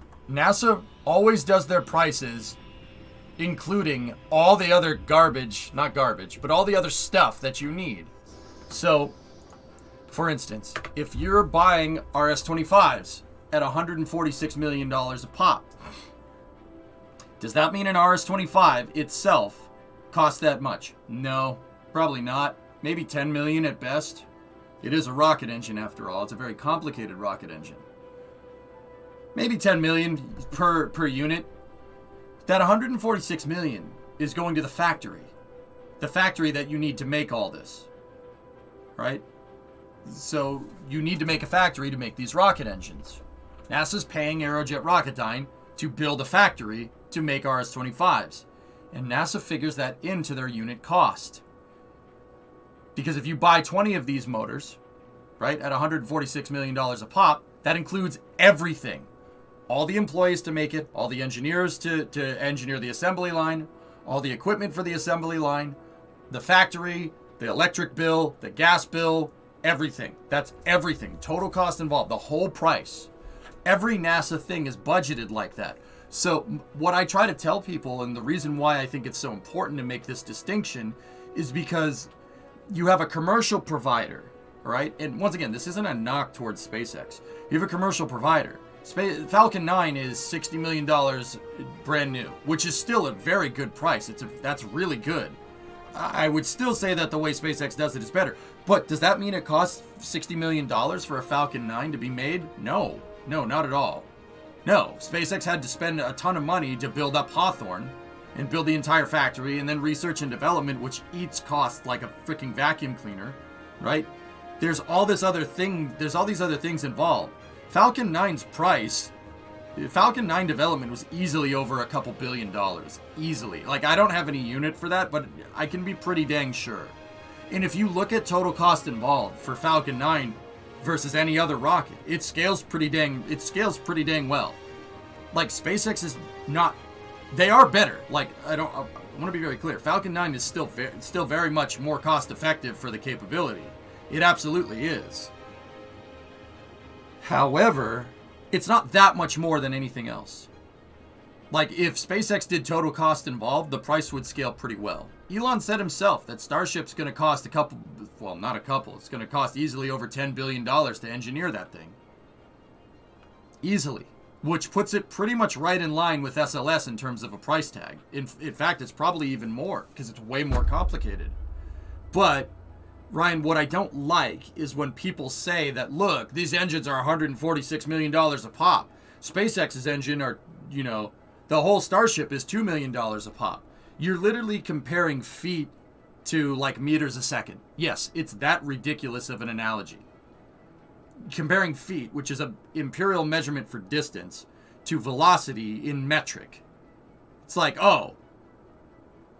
that thing's 100 feet tall, but this one accelerates to 100 meters a second.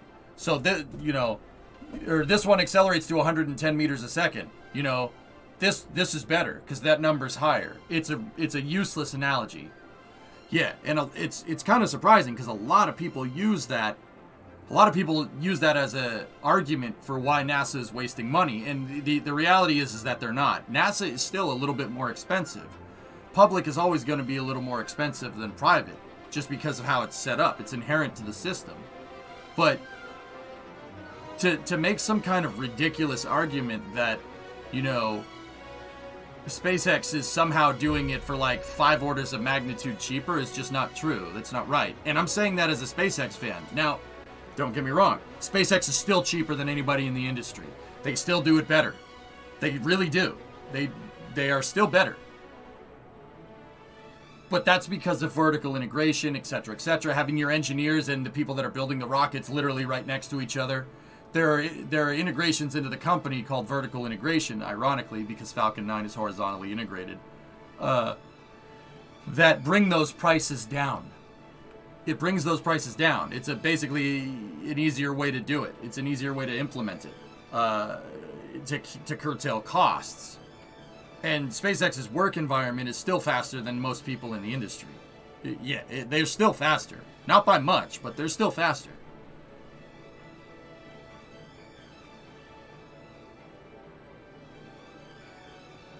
TCI is everything, Ryan. Yeah, everything. Everything is included in the cost. 12, Atomic. Yeah. So, yeah, I mean, it's a little bit of a breakdown there.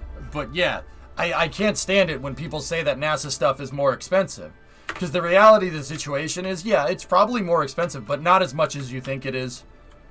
And people make this argument that SpaceX is doing it for much cheaper. Well, you don't have the unit price for a Raptor. I'll bet you with total cost involved, if you graded Raptor engines on the same scale that NASA grades their shuttle engines on, Raptor would not be that much less expensive. I still think it would be less expensive, but it wouldn't be that much less expensive. There's a similar argument to be made for capability scaling with cost, which I think is really funny. So Ryan, I'm going to talk and work, guys, if you don't mind. Another interesting thing is that,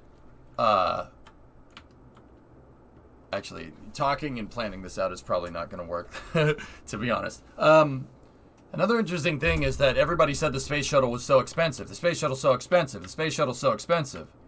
The reality of that situation is that expense scales with capability. You want your spacecraft to do more things, it's going to be more expensive.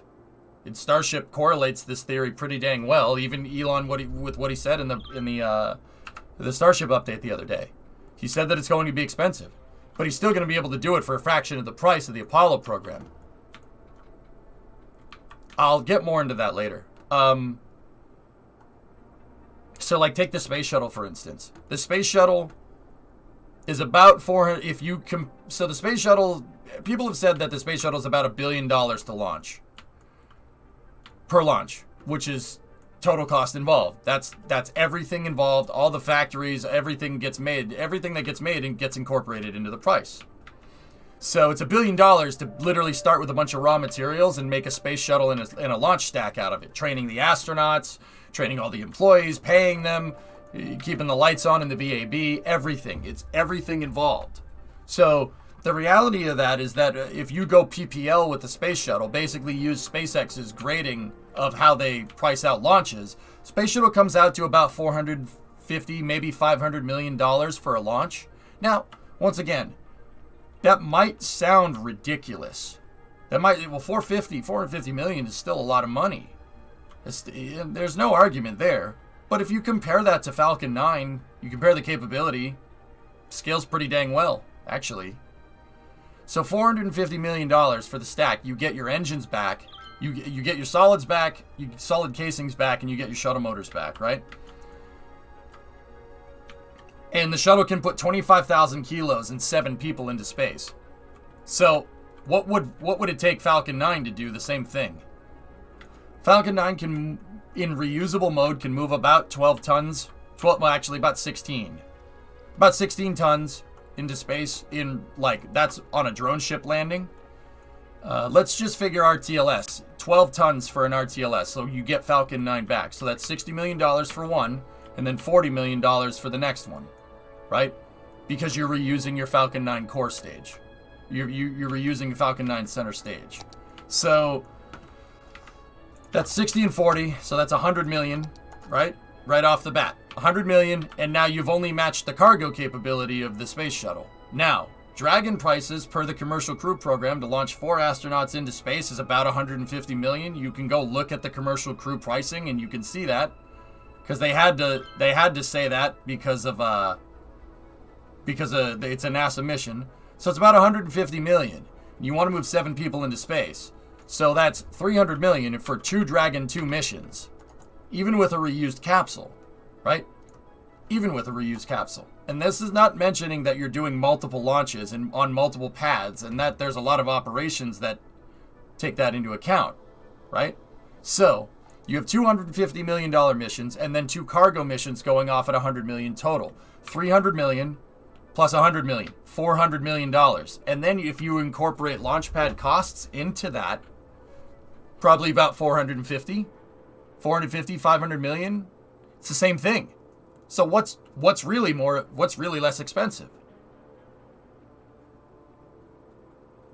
See what I'm talking about? Capability scales pretty dang well. You can't beat physics. Now, that's not to say that Falcon 9 is better, or the space shuttle is better than Falcon 9. I think Falcon 9 is a better idea. It's much safer implementation. And, you know, the space shuttle was great for its time. I mean, it's the first attempt at building a reusable launch vehicle. I think they did very good for a first try. And I really like the space shuttle. I think the space shuttle's great. But it's funny because you'd think that Falcon 9 is good enough, right? Like, Falcon 9 is so much cheaper than the shuttle. It's really not. Like, it's really not. Starship is supposed to be. Starship is the one that's gonna really prove reusability. Falcon 9 was a test bed for doing it, to be honest with you, because the capability doesn't scale. So now, why would Starship be the one that beats this problem? How is it going to beat that problem? Economy of scale is basically the only way to lower the costs, right? Because if I order 20 engines, right, you need to build a factory. And the factory, say the factory costs $1 billion. You order 10 engines, right? What's the price, total cost involved of that engine going to be? 100 million. 100 million for the engine. Does the engine cost $100 million? No, but you need to incorporate the price of the dang factory that you built. And you need to pay all the workers. That's kind of important too, right? Now, if I order 20 engines, right? Say I order 20 engines. And the factory cost $1 billion. Now what's your total cost involved price? Half of that, $50 million. Say I order 40 engines. Now the price goes down. Say I order 100. You order 100 engines, you can get your engine price down to $10 million a pop. See what I'm talking about? Scale is the only way to beat this problem. The thing about that, though, is that there has to be a demand in the launch market. Are you going to get a return on investment here? So say you make 100 engines. Say you make 100 of them. Okay, is your mission going to profit? Well, that depends. If it's NASA, you're not really relying on profit now, are you? It's about science. So yeah, I would contend to say that, yeah, that's probably worth it. For SpaceX, well, Elon clearly seems to think that scaling Raptor production is the right move, and that will improve SpaceX's odds of success. So scale is the real only way to beat it, and it really doesn't matter what type of vehicle you're using, expendable or reusable. Scale is the right move. 9 times out of 10, worked for the automobile, worked for airplanes. AA10, 29-month resub. It is, Ryan. I was just giving an example. Yes, total cost involved is the price of going from nothing to a shuttle engine. Basically paid for the whole runway, used the whole runway. Pretty much, Penta. Yep. Does that make sense, dude?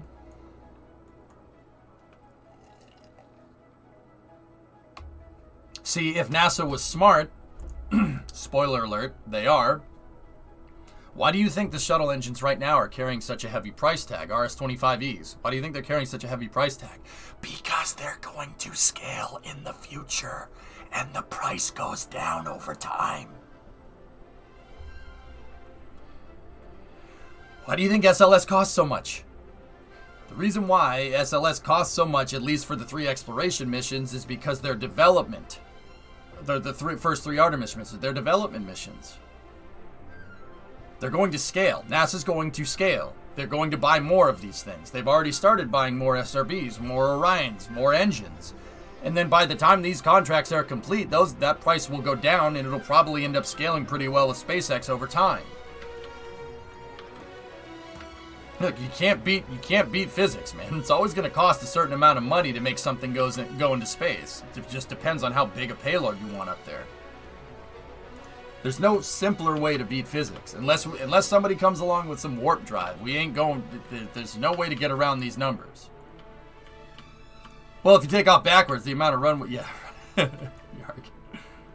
Just get synths to build it, yeah, right?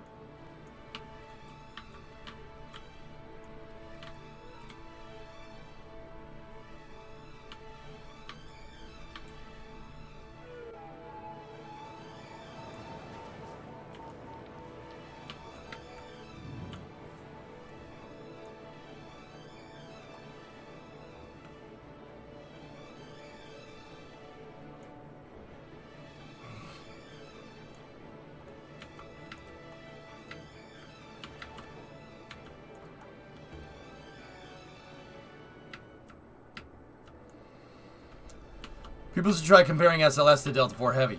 Shaw, I've only really compared Falcon 9 to the space shuttle with that cost analysis. I'll bet you it scales no matter what vehicle.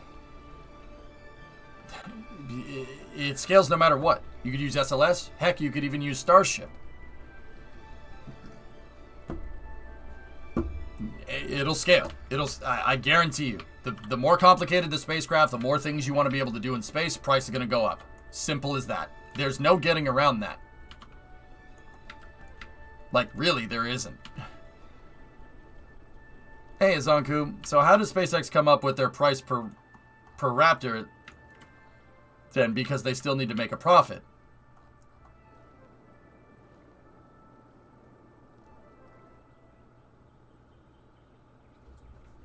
How do they come up with it? If you can get me the price per unit of a Raptor engine right now, I'll be very impressed. What do you think? Can you go Google how much a Raptor engine costs right now? SpaceX ain't telling the price. Why? Well, they ain't telling the price because they don't want to tell people that Raptor engines are quite literally, like, the Raptor program, billions of dollars. Yeah.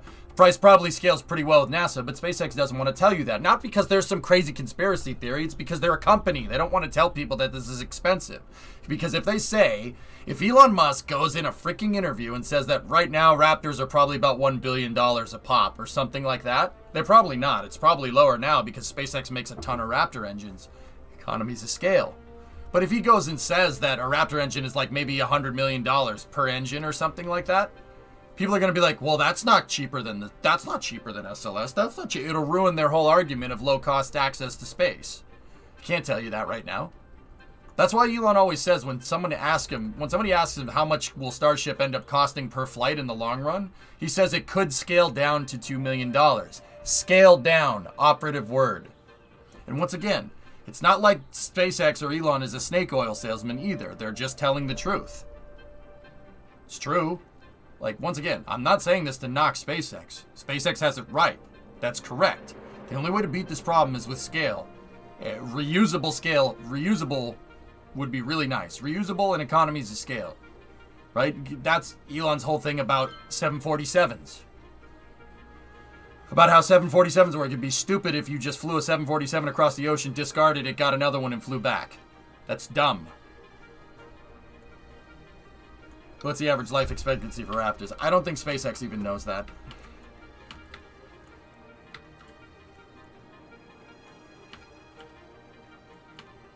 Hey, Lazy Historian, 48-month resub.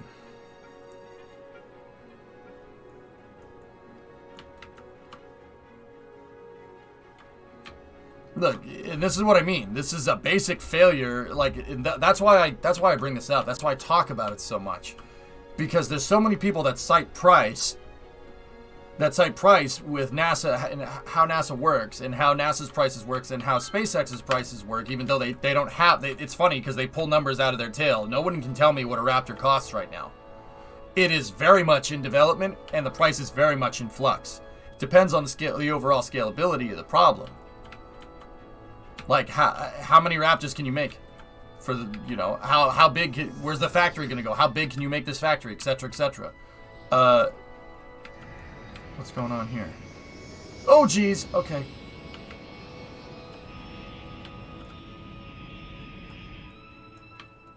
Exactly, Yard.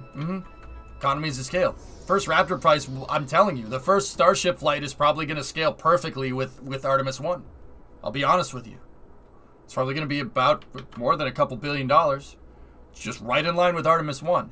SpaceX will bring their price down over time from launching a lot, and because they're reusable, they'll be able to improve flight cadence over time. It's pretty straightforward stuff, man. Like, right? Like,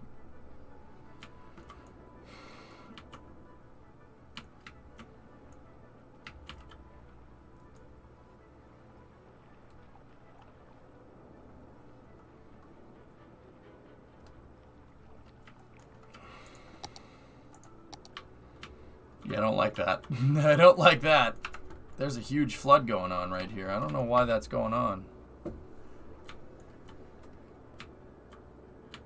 Anyway, the next time we play cities, guys, I'm going to get this out of the way so we can finish our main highway in.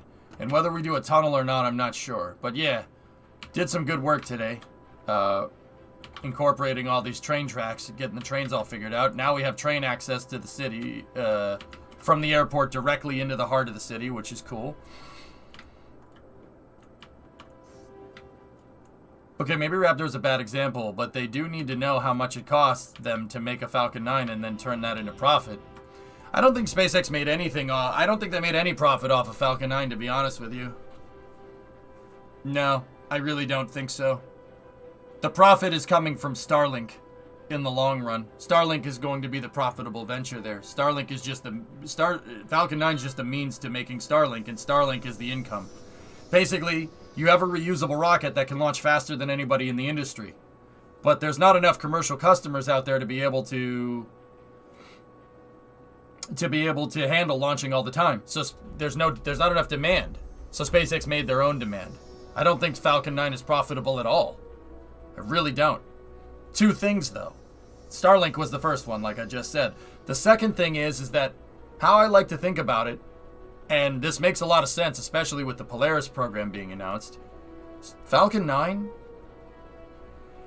and Dragon are SpaceX's Gemini program. Falcon 1 was their Mercury program. Falcon 9's their Gemini program. Starship is their Apollo program. The numbers and the timelines scale almost perfectly. Yeah. Seriously, it scales almost exact, actually. Yeah.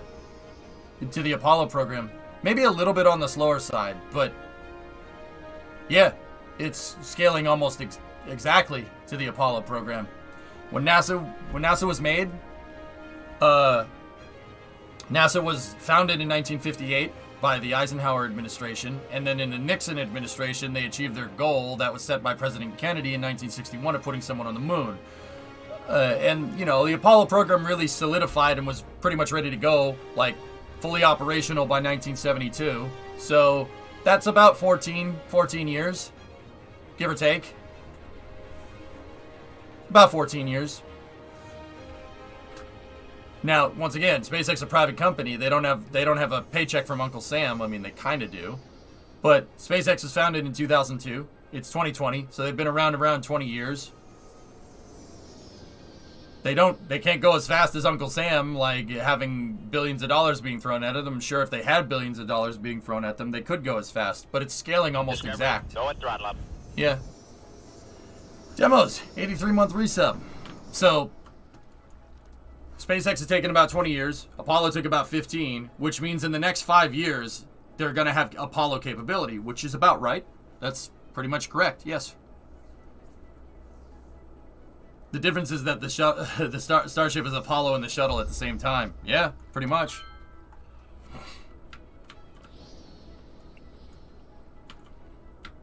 Alright, guys. I'm going to hit the quick save here, and then I'm going to take a little bit of a break. And, well, when I get back, we'll keep talking about this. Nice, Sneaky. There you go. Doesn't a lot of SpaceX money come from government contracts? I'd say a good deal of it does. Yeah, not all of it. I think that, once again, I don't think Falcon 9 is profitable. I don't think it ever would have been. It really doesn't make sense. Starlink is the profitable venture for Falcon 9.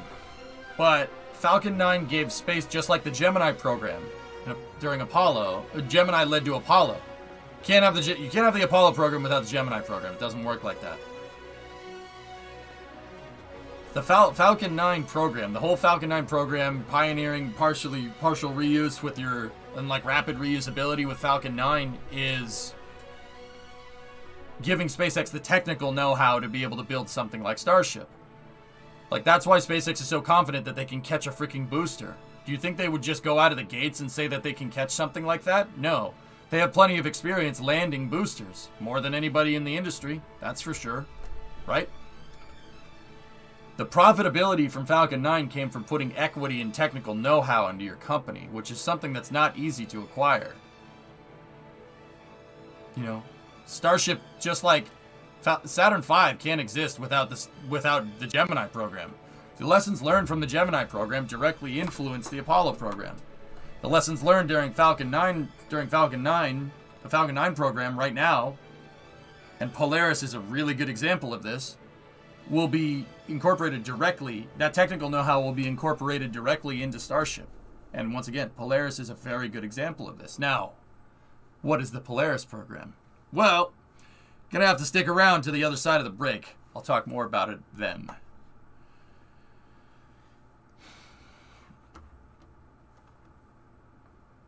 That's right, Synerd.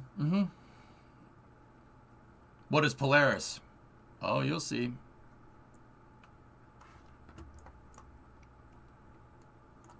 They don't make profit, the lower price doesn't matter. The thing that is controlling the losses. Why do you think Elon's so worried about going bankrupt? Like SpaceX's probability of bankruptcy. Why do you think he's so worried about that? Because Falcon 9 wasn't really that profitable. So now he has a company that has a lot of technical know-how. Now you need to put that know-how to work.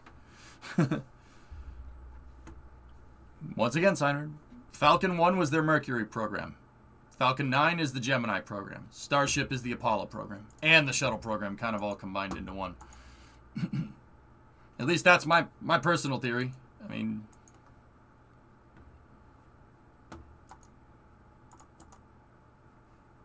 could be wrong, could be right, I don't know. Alright, let's take a look. Let's see if I can find you guys a video while I go grab something to eat.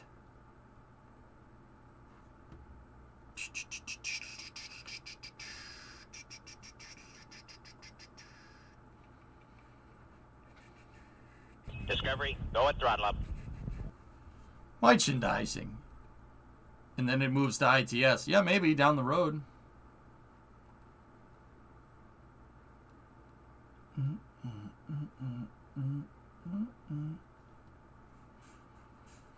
I'm trying to find a good NASA video. Ah.